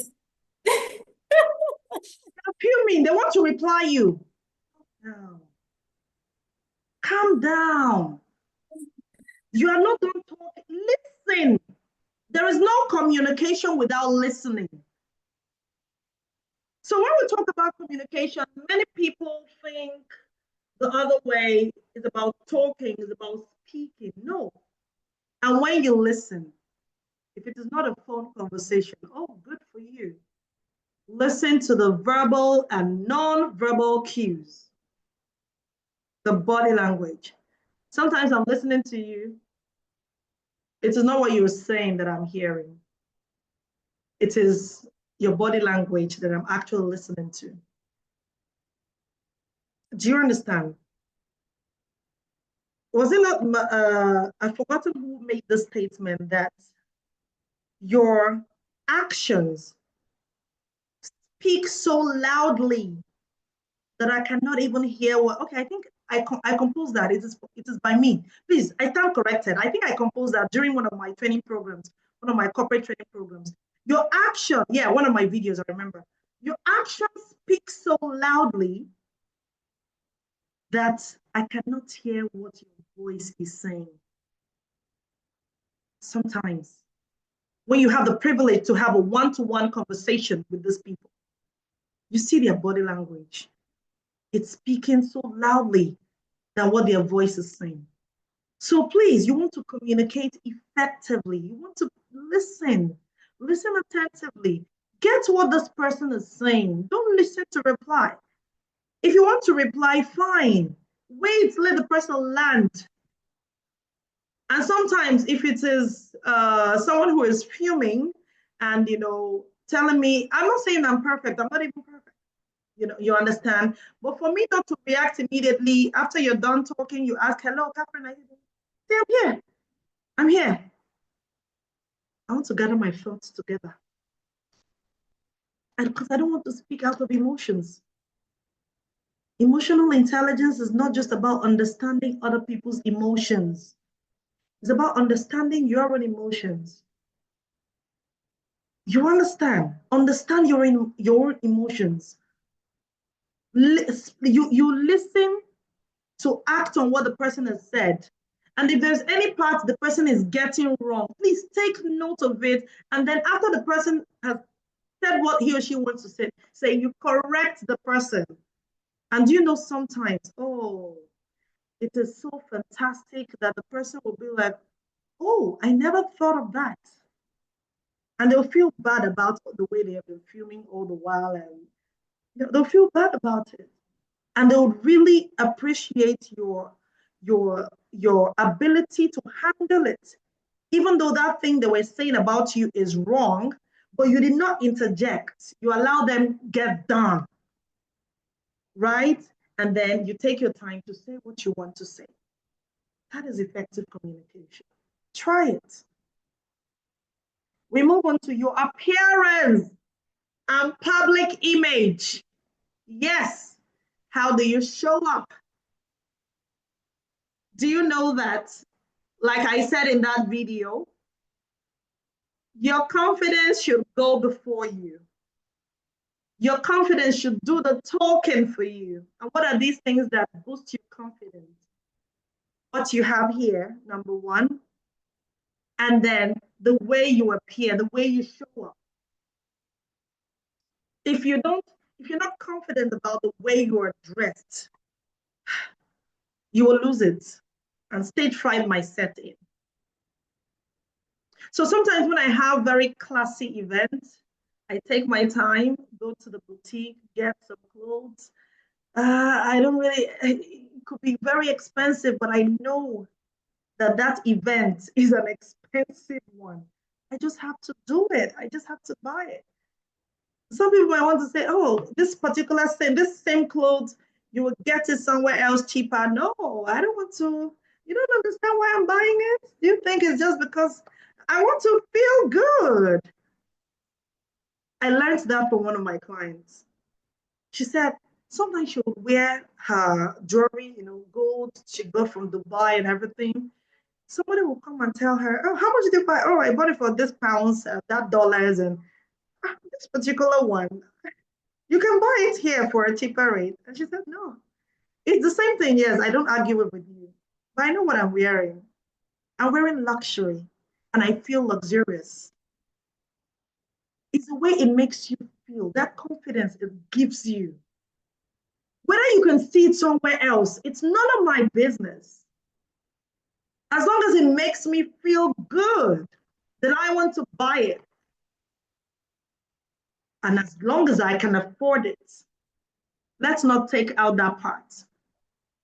You don't always need to wear expensive clothes for you to look good. Let me tell you something. You see, sometimes all those things we do, they are not always that main factor, right? If you can afford it, fine, look good, look luxurious. But if you cannot afford it, the one you can afford, buy it. Not everybody will be able to weigh what you wear. Somebody might say, oh, this looks like this thing by this thing. They say Catherine by this, but they have those their names. They have those their names, this by this by this, all those Italian names. You don't know that you bought it somewhere else, somewhere just along the road. But because of the way you walk majestically in it, shoulders up, chest out, head straight, and then you walk. Not like this. You understand? And not just the way you walk, the way you sit. When you sit, make sure you don't have a space between we are moving to social polish now, right? Make sure you don't have a space between your backside and the chair, or the seat rather. It will make you be too relaxed, especially in a formal setting. Okay, you want to make sure your backside is reaching the end, so you don't have that chance to slouch.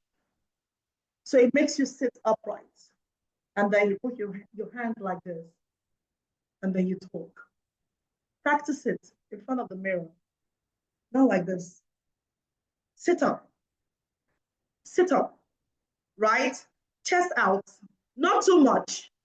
You sit with your shoulders high, and then you talk. Your gestures, the way you talk, the way you look, the way you give the non-verbal cues and everything, the way you sit as well, the way you cross your legs as ladies. You understand, all of these things help boost your public image.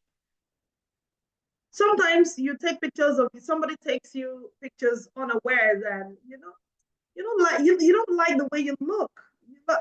See the way I sat here, see the way I did here. Because you've not been practicing, you've not been putting those things, you think they are insignificant. The way you walk, why do you think models, they learn how to walk on the wrong way? You to learn how to walk on the stage, or how to present in what do I call it now? In an international gathering, right? Models learn how to walk on the wrong way. Your own runway might be an international stage. Learn how to do that presentation. How do you gesticulate? All those things, do it.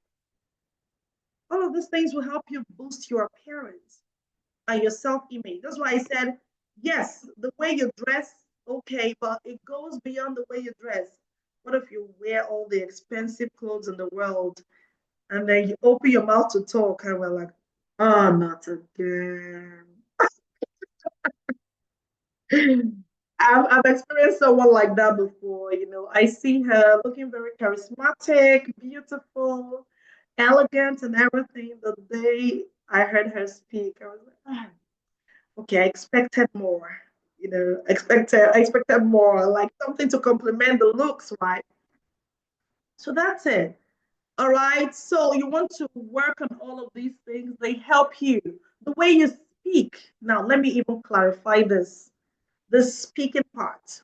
It's not here, but I'll categorize it under communication. Come closer. Nobody is saying you should speak with a British accent before you can be heard or before you'll be considered intelligible. Nobody is saying you should speak with an American accent. Speak with your unique accent.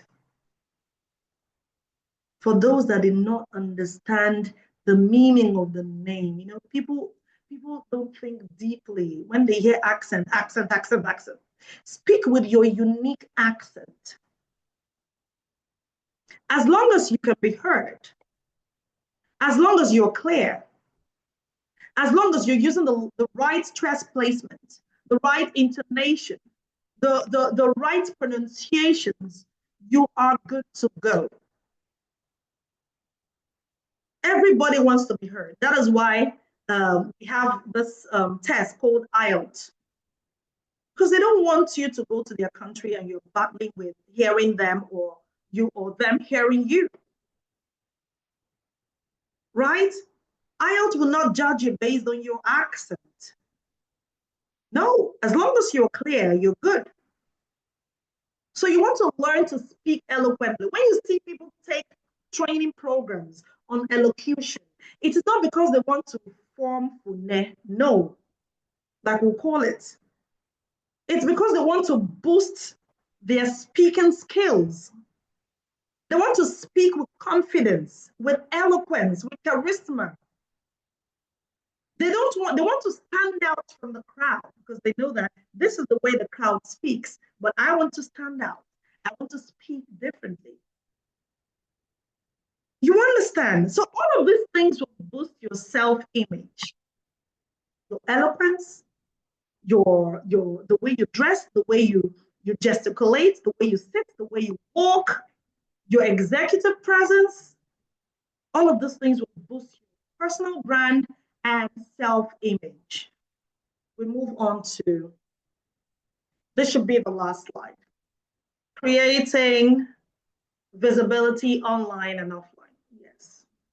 You want to boost your self-image. It should be talking about visibility. If you don't like to be visible, you have no business with self-image. That's it. If you always want to hide in someone else's shadow, you have no business with self-image. You want to be visible. You want to be heard. You want your voice, your ideas to count.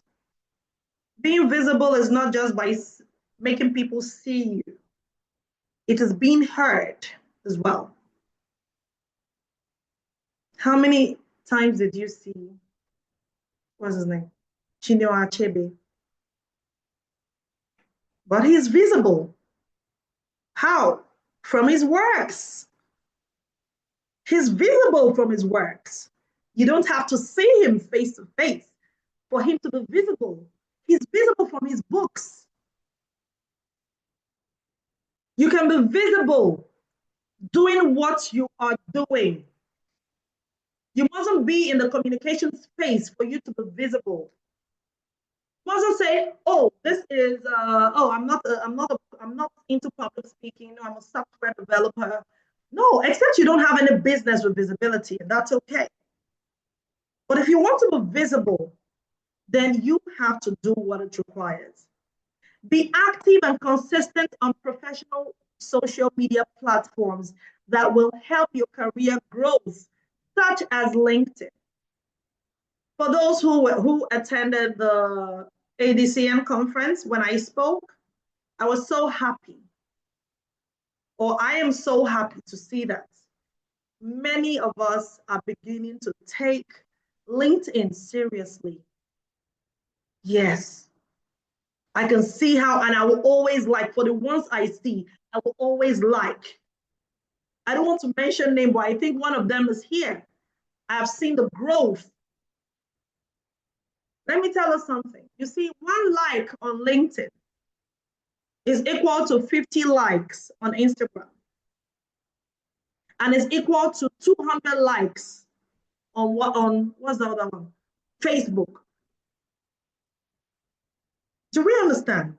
One like on LinkedIn is because the caliber of the people we have on LinkedIn. We're talking about the 1% of the 1%. You know, you get to a stage in a point in life where you tell yourself, okay, I want to identify my audience. I don't just want to sell to or make my services available to any type of person. I just need to identify the kind of people that would appreciate my services. And where would you get them? For some of them, you can get them on Facebook. If you're doing buying and selling, you will not get your target clients on LinkedIn.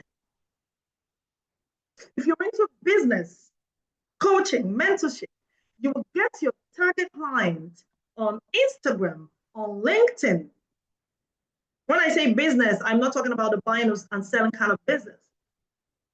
Even the buying and selling kind of business, yeah, you will get your target clients on Instagram and on for the corporate ones, you get your target clients on LinkedIn,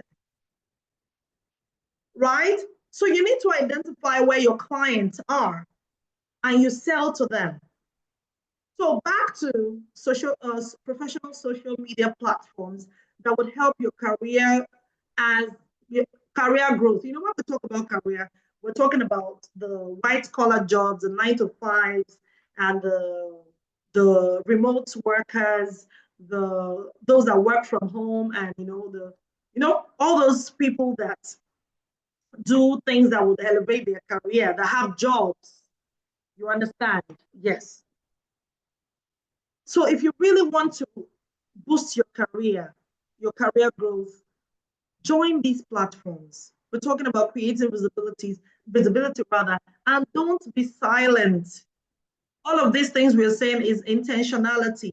If you're not intentional, nobody will see you, nobody will hear you.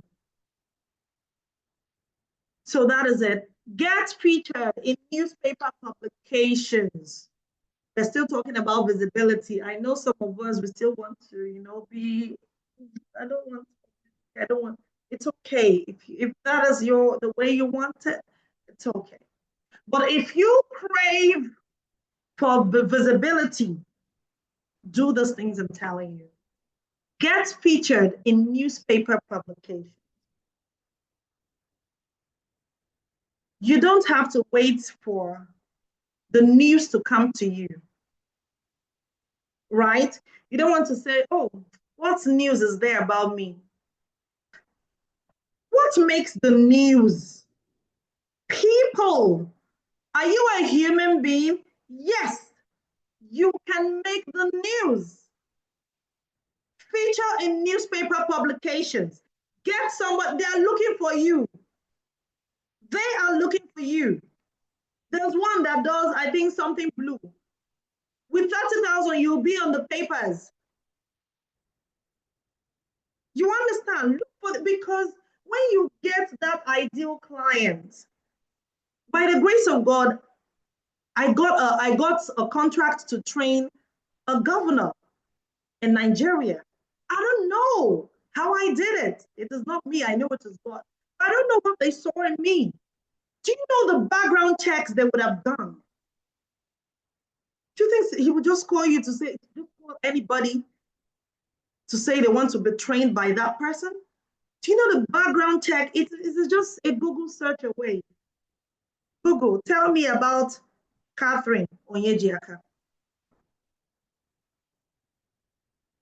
So when you punch your name on Google, what pops up? If it is just your Facebook page, then you're not ready for visibility. If it is just your Facebook page, let's try it now. Don't feel bad. Don't feel bad. This is a work in progress, right? What pops up? Is it just your Facebook and Instagram pages? If you have a website, fantastic. At least there are other platforms that are not other people's platform. You understand? So this newspaper publication will help you appear in the news feeds on Google. When you type your name on Google, what comes out? Oh, Business Day once interviewed this person. Oh, Nigeria Info once interviewed this person. This once, put all of those things out there. Put your works out. All of those things will help you build your self-image. You understand? Visibility, that's what we're still talking about. If you don't want to be visible for some reasons, it's fine. But if you truly want to be visible, then you need to put in the work. And the work is what I am teaching you. Write and launch books on your area of expertise or acquired knowledge. This man, I was listening to this man that works with the CEO of Costaris. I've forgotten his name. This man that is into real estate, what's his name again? I've forgotten, but he once said that he got to the airport, I think on arrival, he was interviewed or interrogated just the way they do. Why are you in the country? What have you come to do? How long are you staying? And all of those things. So the moment, they'll always want to, sorry, let me take this. They'll always want to ask you questions that if you're not smart enough, you'll find yourself on the next flight back to your country. They always want to ask you those questions. But I think this was during when he was still coming up, not with the status he is attaining now. Even with status, those guys over there, they don't care about your status, you understand? So that is it. So they asked him, okay, why are you here? What do you do for a living? He said, I am this, I am that, and I am an author. Guess what? The only thing they picked out of everything he said is the fact that he's an author. Oh, good. What book have you written? So just check on Amazon, this book, that's my name. You see my name. Wow. And their respect for him at that point increased. That was what gave him. They stopped asking him questions at that point. Why? Because he identified himself as an author. What does it take to be an author? It takes intellectuality. It takes someone that is intelligent to put, not just intelligence, someone that puts experience together, puts their work together to come up with a book. You understand? You might say Africans don't read. Why should I be? No, all of these things will give you visibility. I know what happened when I launched my book. I'm still in awe at the massive support I got. Support that I got that day would pay the money I used in printing that book 3 times. I printed about 200 or no, 250 copies. And I'm not talking about one book somewhere. I'm talking about, look at the book here. Because I was intentional about not doing something that is too cheap. This is the wrapper of the book. This is the first wrapper. This is the second one. You can see how thick it is. It's a hardcover. You understand? So only the cover alone, I know how much the cover of this book cost me, but I had to put it together because I wanted to do something that has quality. This is a brown paper book, not a white paper. And to pay for a brown paper book, that you will pay like ×2. Those are authors, they know what I'm saying. You will pay like ×2 of what you pay for a white paper book. You understand? Intentionality. I didn't just want to launch a book. I want to do it in a classy way because my self-image is at stake. I don't want to see Catherine's book and it will be like one jotter somewhere. No. That is it. Self-image, executive presence. What will people say about you? What will they say about your works? I know we don't need to care about the negative things people say about us. That is when you know what you're doing is right. When you know that you are on the right path, right? But if you have not, you need to build yourself for you to get to that stage where you no longer care what people say about you. That's the negative things they say about you. You understand? But what is the aura you bring to the room? That is what I'm talking about. Now we move on to media features. Media features. Yes, you want to grant interviews. All of these things, you have to be intentional about them. It just doesn't happen in a day. You have to be intentional about them. Grant media feature, like, okay, I want to feature in, I know how many times I wrote to some of these radio guys. See, we've been there. We've done all of these things before the results some of us are seeing. We have done many underground works. You understand? And if today I want to feature on what was it they do every morning on TVC, if I want to feature on that one next week, it will not take me anything. Just make a call here, call this person, and I'll be on TVC. Why? I have built a network. It took time. It took patience. It took hard work to build all those networks, all those connections. You understand? So that is it. Now, what I want us to do is to start thinking big of ourselves. Don't think small. Don't ever allow someone else's success make you feel demoralized or bring you down. No. Instead, let it motivate you. Let it push you to growth. And at this point, I would like to say, I would see you again with the 30 days confidence challenge for us to implement everything we have learned for 30 days. So it means for tonight, we'll be doing two challenges, right? Because we are in day 2. Then tomorrow, another one, a day after tomorrow, another one. Thank you all very much. God bless you.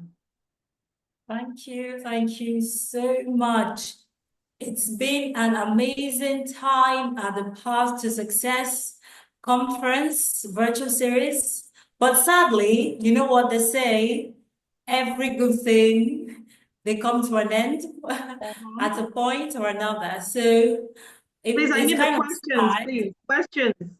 Sorry to interject, Ms. Vera. Please proceed. Yeah. So I saw some questions earlier. I think we should start from there. And if there are others, we can also add while you take those. Someone stated earlier that they have a colleague rather. They have a colleague who's like petite, and then she says that and people kind of look down on her because of her size. What can she do about that? Okay, people look down on you because of your size. Yeah, because of her size, she's like a size 8, according to what's here. Okay, so do you know who Calvin Hart is? So people kind of look down on her because of her size. What I'm can asking she her a question. do What's her name? in terms of What's her name? the name? The name of the person. Good evening, ma'am. Good evening, Miss Bosse. Yes, ma'am. Thank you so much. Thank you for the privilege. I'm grateful. You're most welcome. So my colleague, actually, not me, Okay. because you said we could ask, maybe if it's not us, it's someone who we know. So she confided in me last week about her size, how people look down on her. She's almost 40. So that's why I asked the question. So I gave her some tips, look in the mirror and speak to herself. And what she gives out is what the word is going to get. The vibe she gives out is what's going to, bounce back to her. So I just wanted to hear your own opinion and see what I can also do or tell her. Thank you, ma'am. Thank you for giving her that advice. Thank you. So add this to the advice you've given her. Tell her to, I don't know if she's conversant with American films, and tell her to Google Calvin Hart, American comedian. How many of us knows Calvin Hart, the American comedian? Yeah, some of us may know him, but maybe not his name. But I believe one or two persons here knows Calvin Hart. And you need to see how short that man is, right? He's short. But I think he's one of the thriving comedians in America. A guy is made. Calvin Hart is even too big an example. Let's use the legendary Osita Iheme and Chinedu, Aki and Popo, right? Now, when people see those guys, what do they see? They see big guys that are made. We have looked beyond their size. I keep saying this, and if only we can learn this. It is not just about you. It is about what you have here, what you have to offer to the world. That thing you have to offer with the world has nothing to do with your size. It has nothing to do with your size. Your size is something you cannot change. Learn to embrace it. Learn to appreciate it. You understand? Learn to appreciate it. You cannot change it. If it is maybe, let's say, big tummy, we can say, okay, you can go to the gym and work out, do some abs workouts and everything. But there's some things you can't change.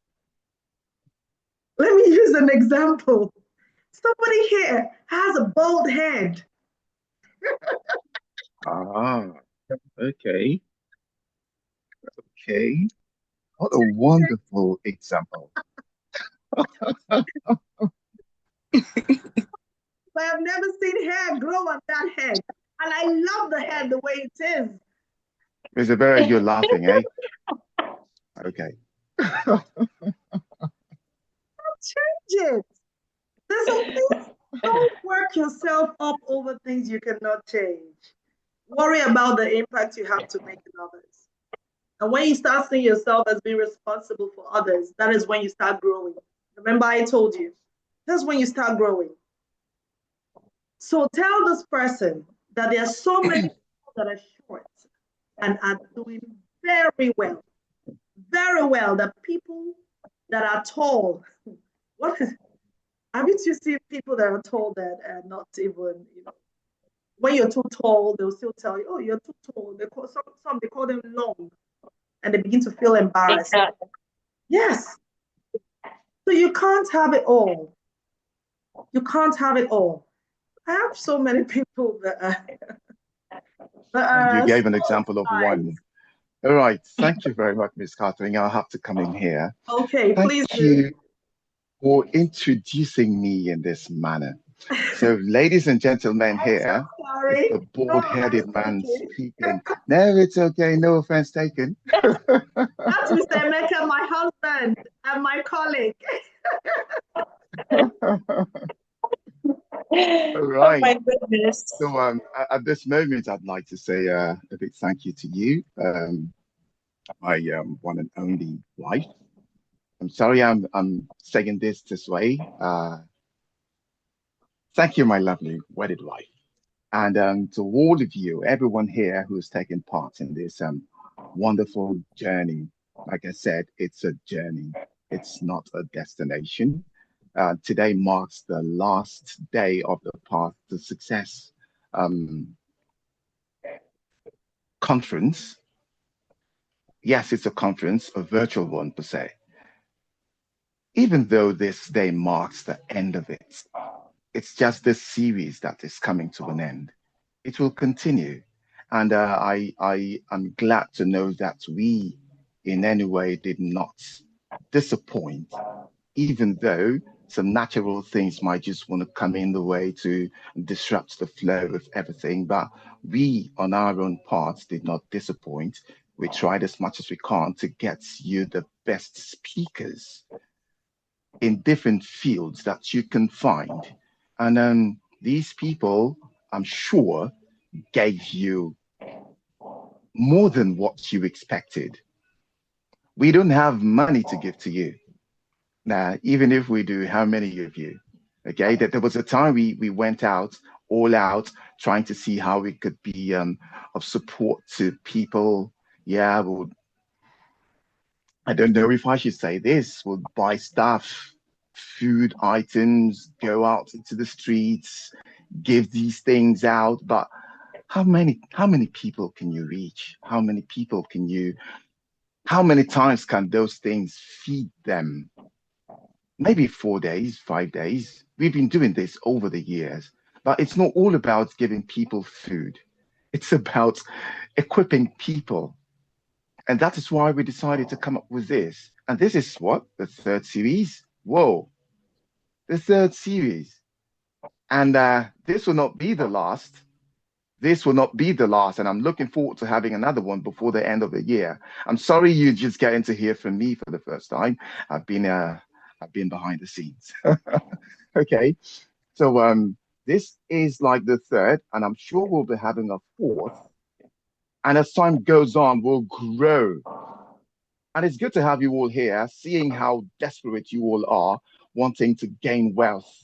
And when I say wealth, the wealth of knowledge, information, because information, they say, is power.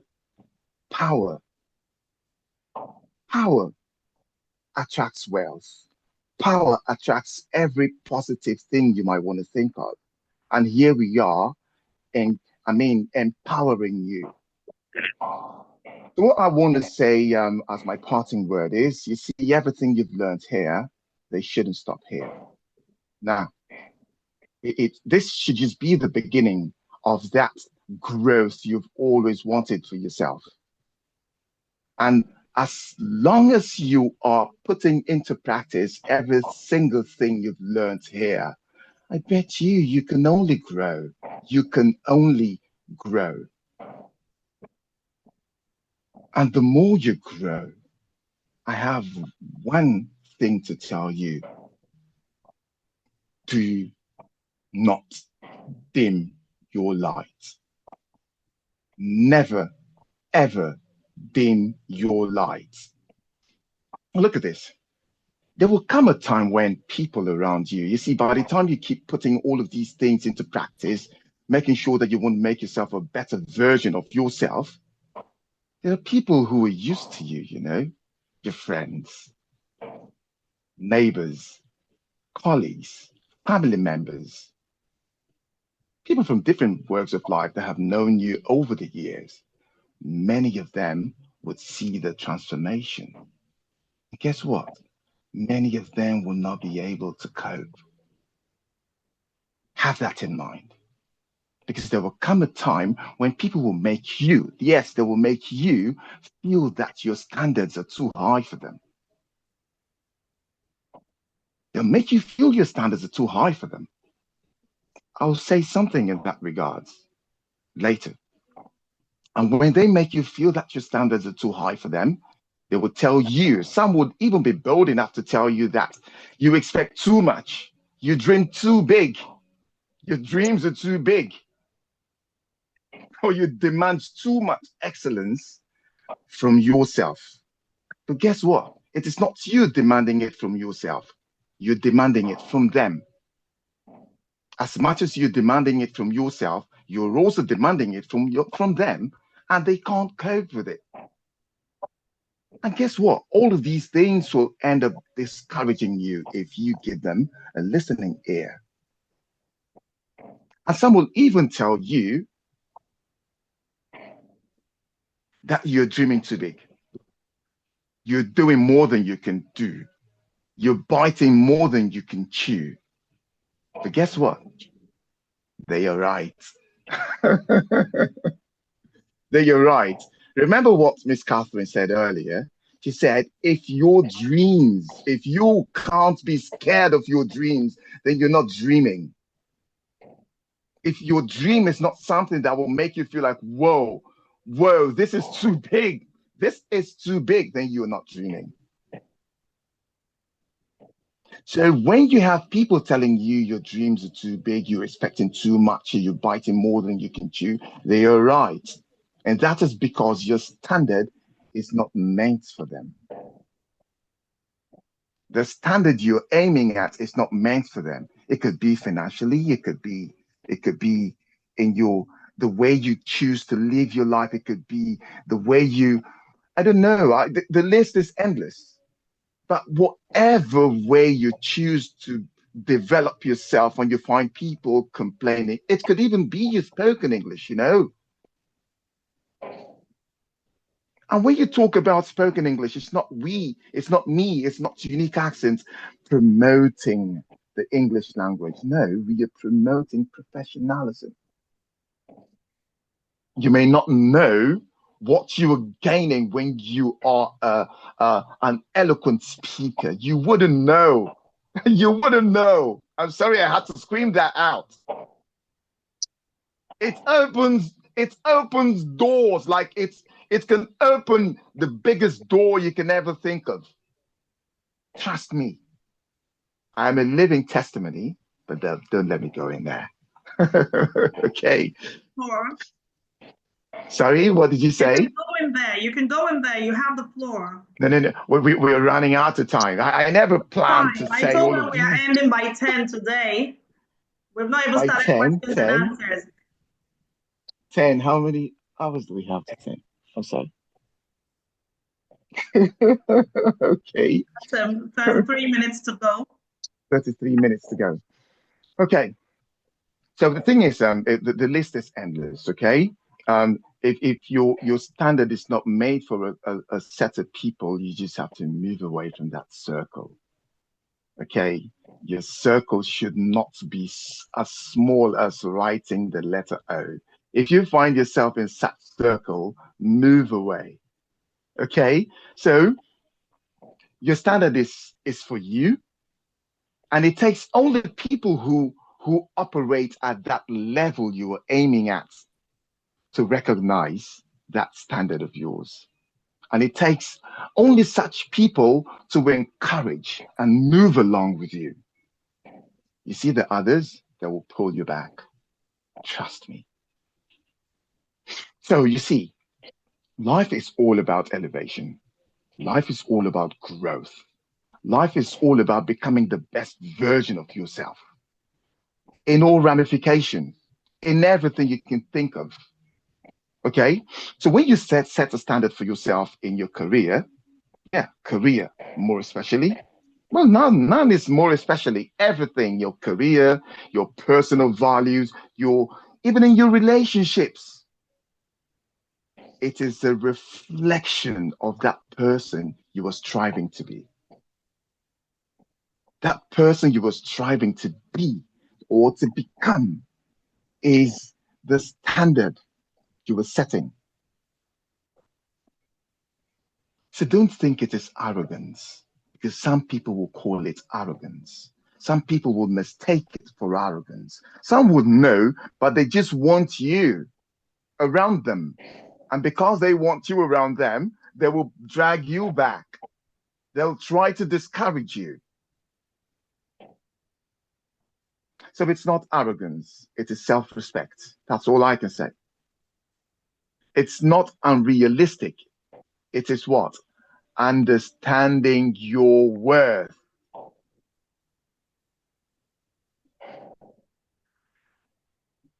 So here is the last thing I'd say to you. Do not make the mistake of lowering your standard to accommodate others.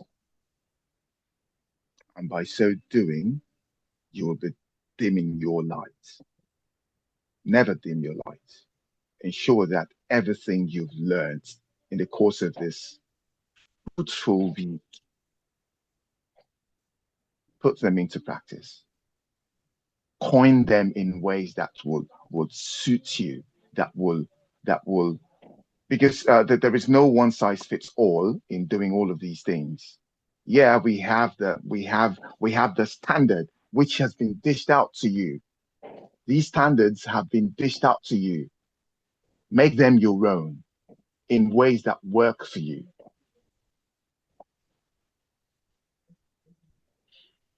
So one more time, do not dim your light. Let the light keep shining. Thank you.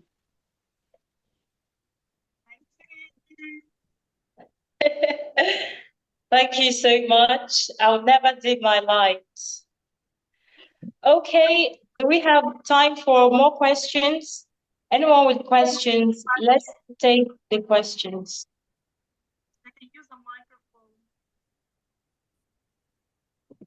Yes, you can. If you have a question, unmute and then. Question. Oh, we understood everything. We need questions. No, okay. I think that's the case. Digesting, right? I think we're still digesting. No, I think you've said everything. There are no more questions. Okay, No, Lit English has a question. Carry on. Okay. Good evening, everyone. Good evening. Okay. I want to start by saying a very big thank you to Coach Catherine. I don't know if you recall me. I was the one that gave you a big hug that almost fell you down at ADCN conference. Yes. Yeah. So I really want to say thank you for this series of transformation. For me, this has been a transformation journey. It's been quite enlightening for me.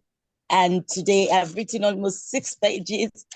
In fact, I really want to say thank you. God bless you. Now to my question. So I've been struggling with consistency online, for visibility.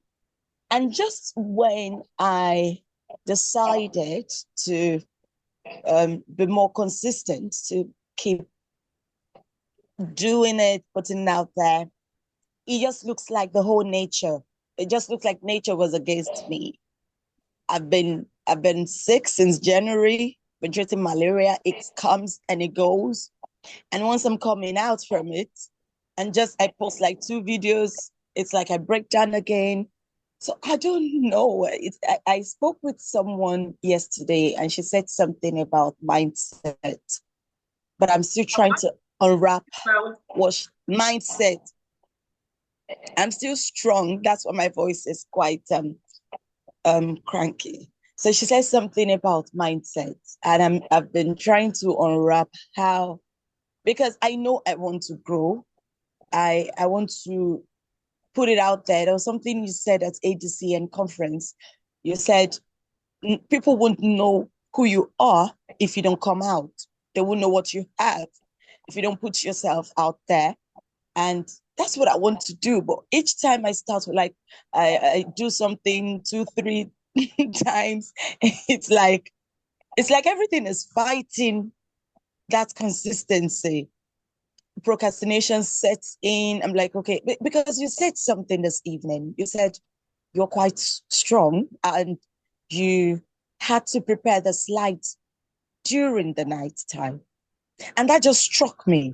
And I'm like, I took drips today. I'm like, I'm equally strong. If Coach Catherine could do this, what's stopping me? What's holding me back? And then when you spoke about fear, right here, I discovered something about myself. I think I'm scared. I was just thinking about it because I never thought I'm someone who's scared of anything. But I'm beginning to really look within, and I think I'm scared. There's an underlying fear that has been stopping me. Like, who do you think you are? Putting out such context. I think I have that fear. I've just never really thought about it until this evening when you were speaking about it. So I really want to say thank you for that because it made me think within myself, am I scared? People see me and I look like someone but right here this evening, I was able to answer that for myself. And I think there's an underlying fear of judgment, of my content, of what I put out there. And that is a fear of perfection, of trying to get it right, to avoid any criticism. I think I have that. And then the fact that my consistency is slacking. So that's why when you said 30 days, I can't wait. I just want the challenge to begin. So that's what I wanted to say. Thank you, ma'am. Let's English for that question. Yes. This is valid. I believe that when a question, there are many people who would resonate with that question. So when I'm answering questions, I'm not answering it just to answer one person, but to others who would want to ask that question as well. So let's start with the first. You want to start being consistent, and every time you try to start, you fall sick. That's it, right? Yes, ma'am. Yes, ma'am. Okay, first, because I would say I'm a spiritual person, not because I would say, because I am a spiritual person, I would say you pray over it. All right. I know you've been praying, but keep praying. And there are different types of prayer. We have the one you converse with God, right? We have the charity, we have the sacrifice, we have the praises. There are different ways you can talk to God. David talked to God using hymns, right? He was always singing, he was always praising God. Mm-hmm. All the Psalms you see there, they're hymns, right? So that was the way he spoke to God. I can't recall how many times we read that he had a conversation one-to-one or prayed or verbally. So it was more of songs. So you might want to find different ways to tackle that if it is, I don't know, if it is spiritual. And then let's bring it now. Physically, somebody told you it might be a mindset. And yes, it might be. That might be your mind playing a fast one on you and telling you the truth. It might be. Somebody said during one of my training programs that sometimes when they have a big occasion, maybe to present a speech or something just happens. And many people resonated with that. I can resonate with that too. You understand? Something just happens. Sometimes these things happen out of anxiety. You understand? So it could be your mind playing a fast one with you. However, please, if you're sick, don't say because Catherine was not feeling too well and then she had to do it. Please, you're sick. Give yourself time to heal. It might be something triggering that sickness. It might be emotional stress. It could be anything. It could be depression. It could be anything. It could be fear of failure. Even before you start, you're already seeing it as dead on arrival. It could be anything that is triggering that. And that sickness could be fear. You understand? So if you know Yes, that ma'am. it's not something that is too bad, like something that would affect your health, you might still want to work Yes, on it. ma'am. Like, okay, let me still do it. Let me still try. Even in this state, I still, because I think this thing is my mind playing with me. But if it is health issues where the doctors have diagnosed something, this thing is said, Yeah. please take your time, heal, make sure you're physically, mentally, emotionally sound before you do any work. Like I told myself this year, I want to take my fitness journey more seriously. I've never been this serious all my life with my fitness. And what do? This is Catherine, who is always busy talking about going to the gym. I did not see that. I did not see that as like it could be my reality. But here I am today. I spend 2 hours, 3 hours sometimes at the gym because I know that if this body breaks down, there's nothing I am saying. I know because it will really help me. It will really help me work on not just my body, but my not just my body, but my mind as well. You understand? So I had to find time. I had to Yes, ma'am. take. I'm like my schedule is always very busy, but I had to find that time to say, okay, let me move this one here, move this one here, move this one here. And sometimes it makes me sleep later at night because of the line of work that I have moved from morning till the other parts of the day. You understand? But I still, if I check to see, okay, if I go for my checkup, I see that okay, this one is high, this one is. I take a break. You understand? I take a break. I just want to Yes, manage ma'am. my. I always check myself up.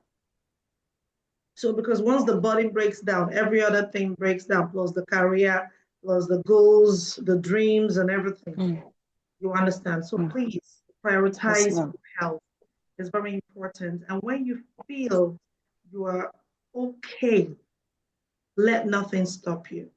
Let nothing stop you. Then we move on the fear.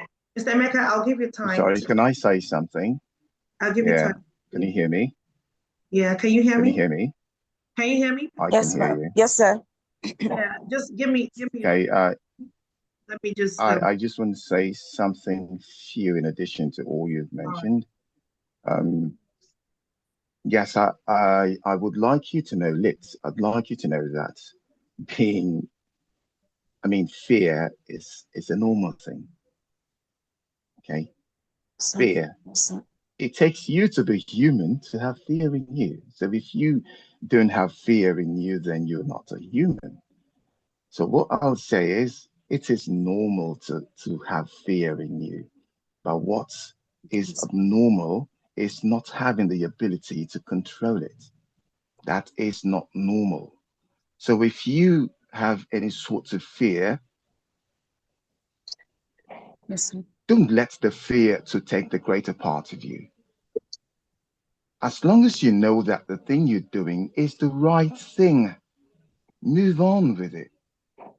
Move on with doing the right thing.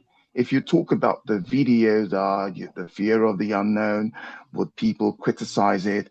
That's why you don't have to be in a hurry.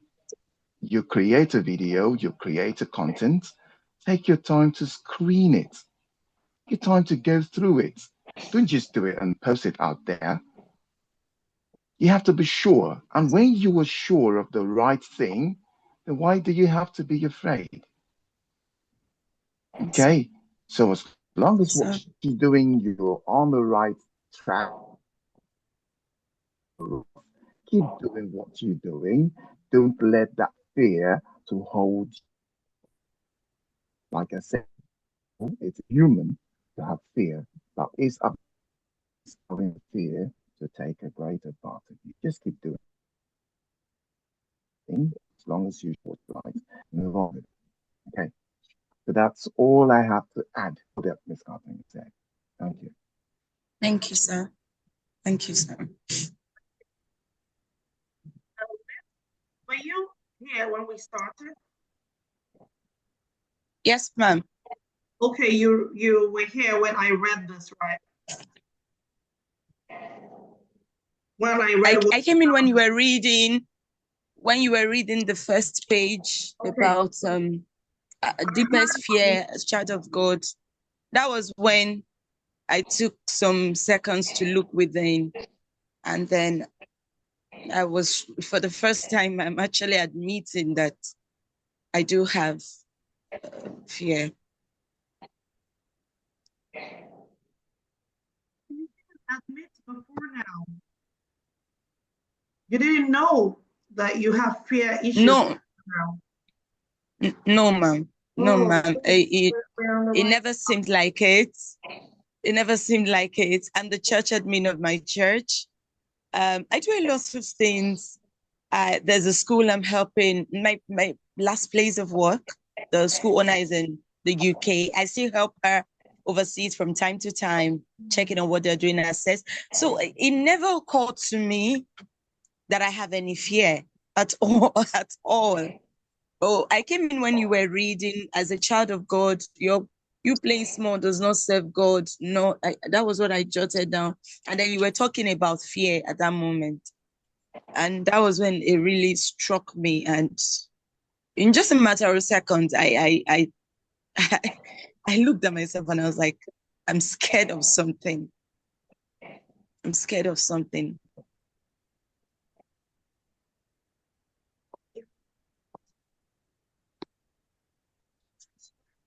Hello, Mom, I can't hear you. Can you hear me now? Yes, ma'am. Okay, the good thing is if you don't know that there is a problem, then you cannot solve the problem. So you have identified that there is a problem of fear. So now you can solve it. There is something you said, you used some words which made me come back to the slide. You said, who am I to do this? Did you say something like that? Yes, ma'am. Yes, ma'am. To come online, the Can you see, global world. can you see what you said here? Please read what we have here. Check where my cursor is. Read it. Or start from the beginning. Okay, ma'am. Okay, ma'am. Our deepest fear is not that we are inadequate. Our deepest fear is that we are powerful beyond measure. It is our lives. It's okay. It's okay. Take your time. Take your time. Not our darkness that most frightens us. We ask ourselves, who am I to be brilliant, gorgeous, talented, fabulous? Actually, who are you not to be? You're a child of God.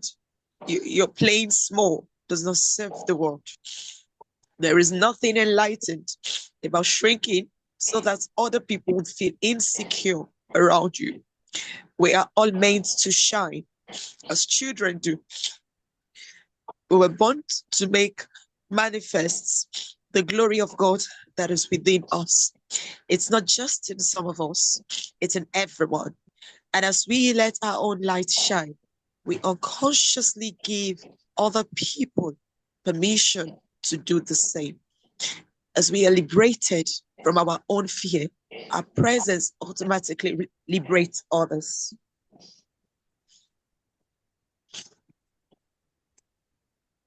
Are we good? Yes, ma'am. Okay. So I believe we are here now. Are we still here? Have we gotten to this part of liberation? Yes, ma'am. Liberated from that fear, right? Yes, ma'am. So the next thing is to allow your light shine through so other people's lights can shine. Do you know that other people's lights have been dimmed because you have not allowed yours shine? Yes. Sickness, excuses, and some other things. Some you could help, some you could not help. But because you have been liberated from that fear, now other people's lights can shine. So what I wanted to bring out was this part.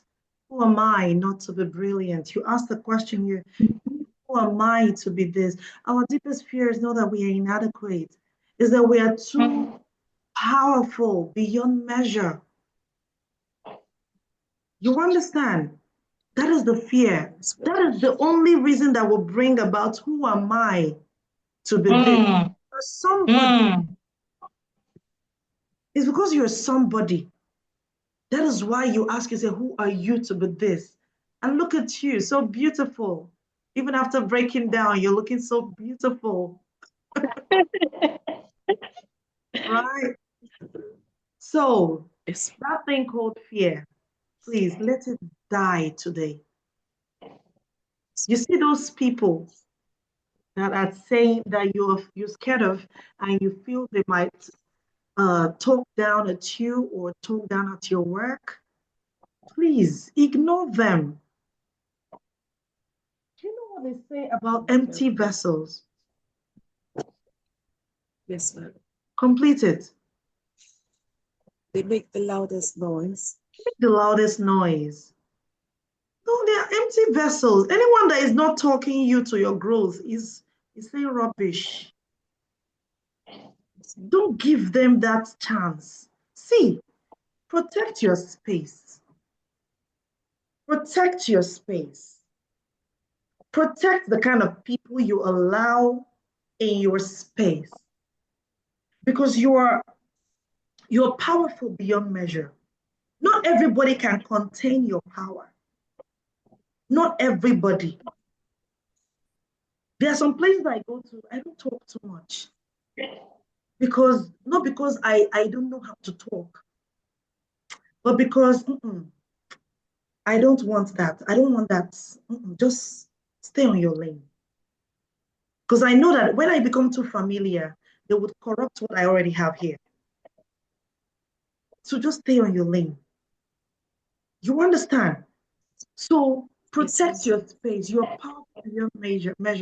Please, everyone, you can print this. I will even do the same. Print this. I'll send the slides. Print this. Put it on your wall in your room. Every morning, read it. It gives you that confidence to face the day. Now, let me tell you one last thing. When you're trying to go up, many people will try to bring you down through their words, jealousy, actions, inactions, their envy, their backbiting, their accusations. They would accuse you of rubbish, things you. So many people will try to bring you down. That is how you know that you're on your way to the top. But when you are a people pleaser, everybody likes you. Nobody is saying anything about you. Just know that there is no growth for you. You're not a Ice people, cream salad. you're not a people pleaser. You're not an ice cream that everybody should like you. Or Nigerian jollof rice, not Ghanaian jollof rice. Nigerian jollof rice. My apologies to the Ghanaians here. So you're not just Nigerian jollof rice that everybody should like you.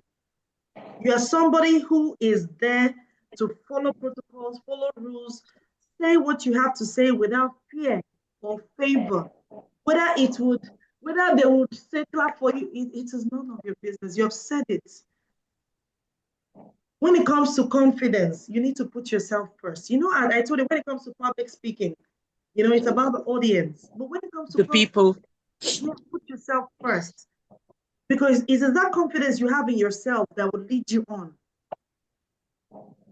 You understand? So please, Yes, ma'am. don't worry about the noise makers. Let them keep making noise as if they are already in Aso Rock, as if their life is already made. Those people, their lives are still where it is. Oh, I'm telling you the truth. They're still somewhere, even though they are made. Leave them. The sky is big for everybody to thrive and to fly. Leave them. Even if they are made, you will still make it your own way. You understand? If I tell you I don't feel I don't understand how you feel, I am lying. I have been there. I have been there not once, not twice. Even by the people I was looking up to. I have been there. But please, anytime you hear that thing again, remember what I call them. noisemakers. That is what you would tag them as. Noisemakers.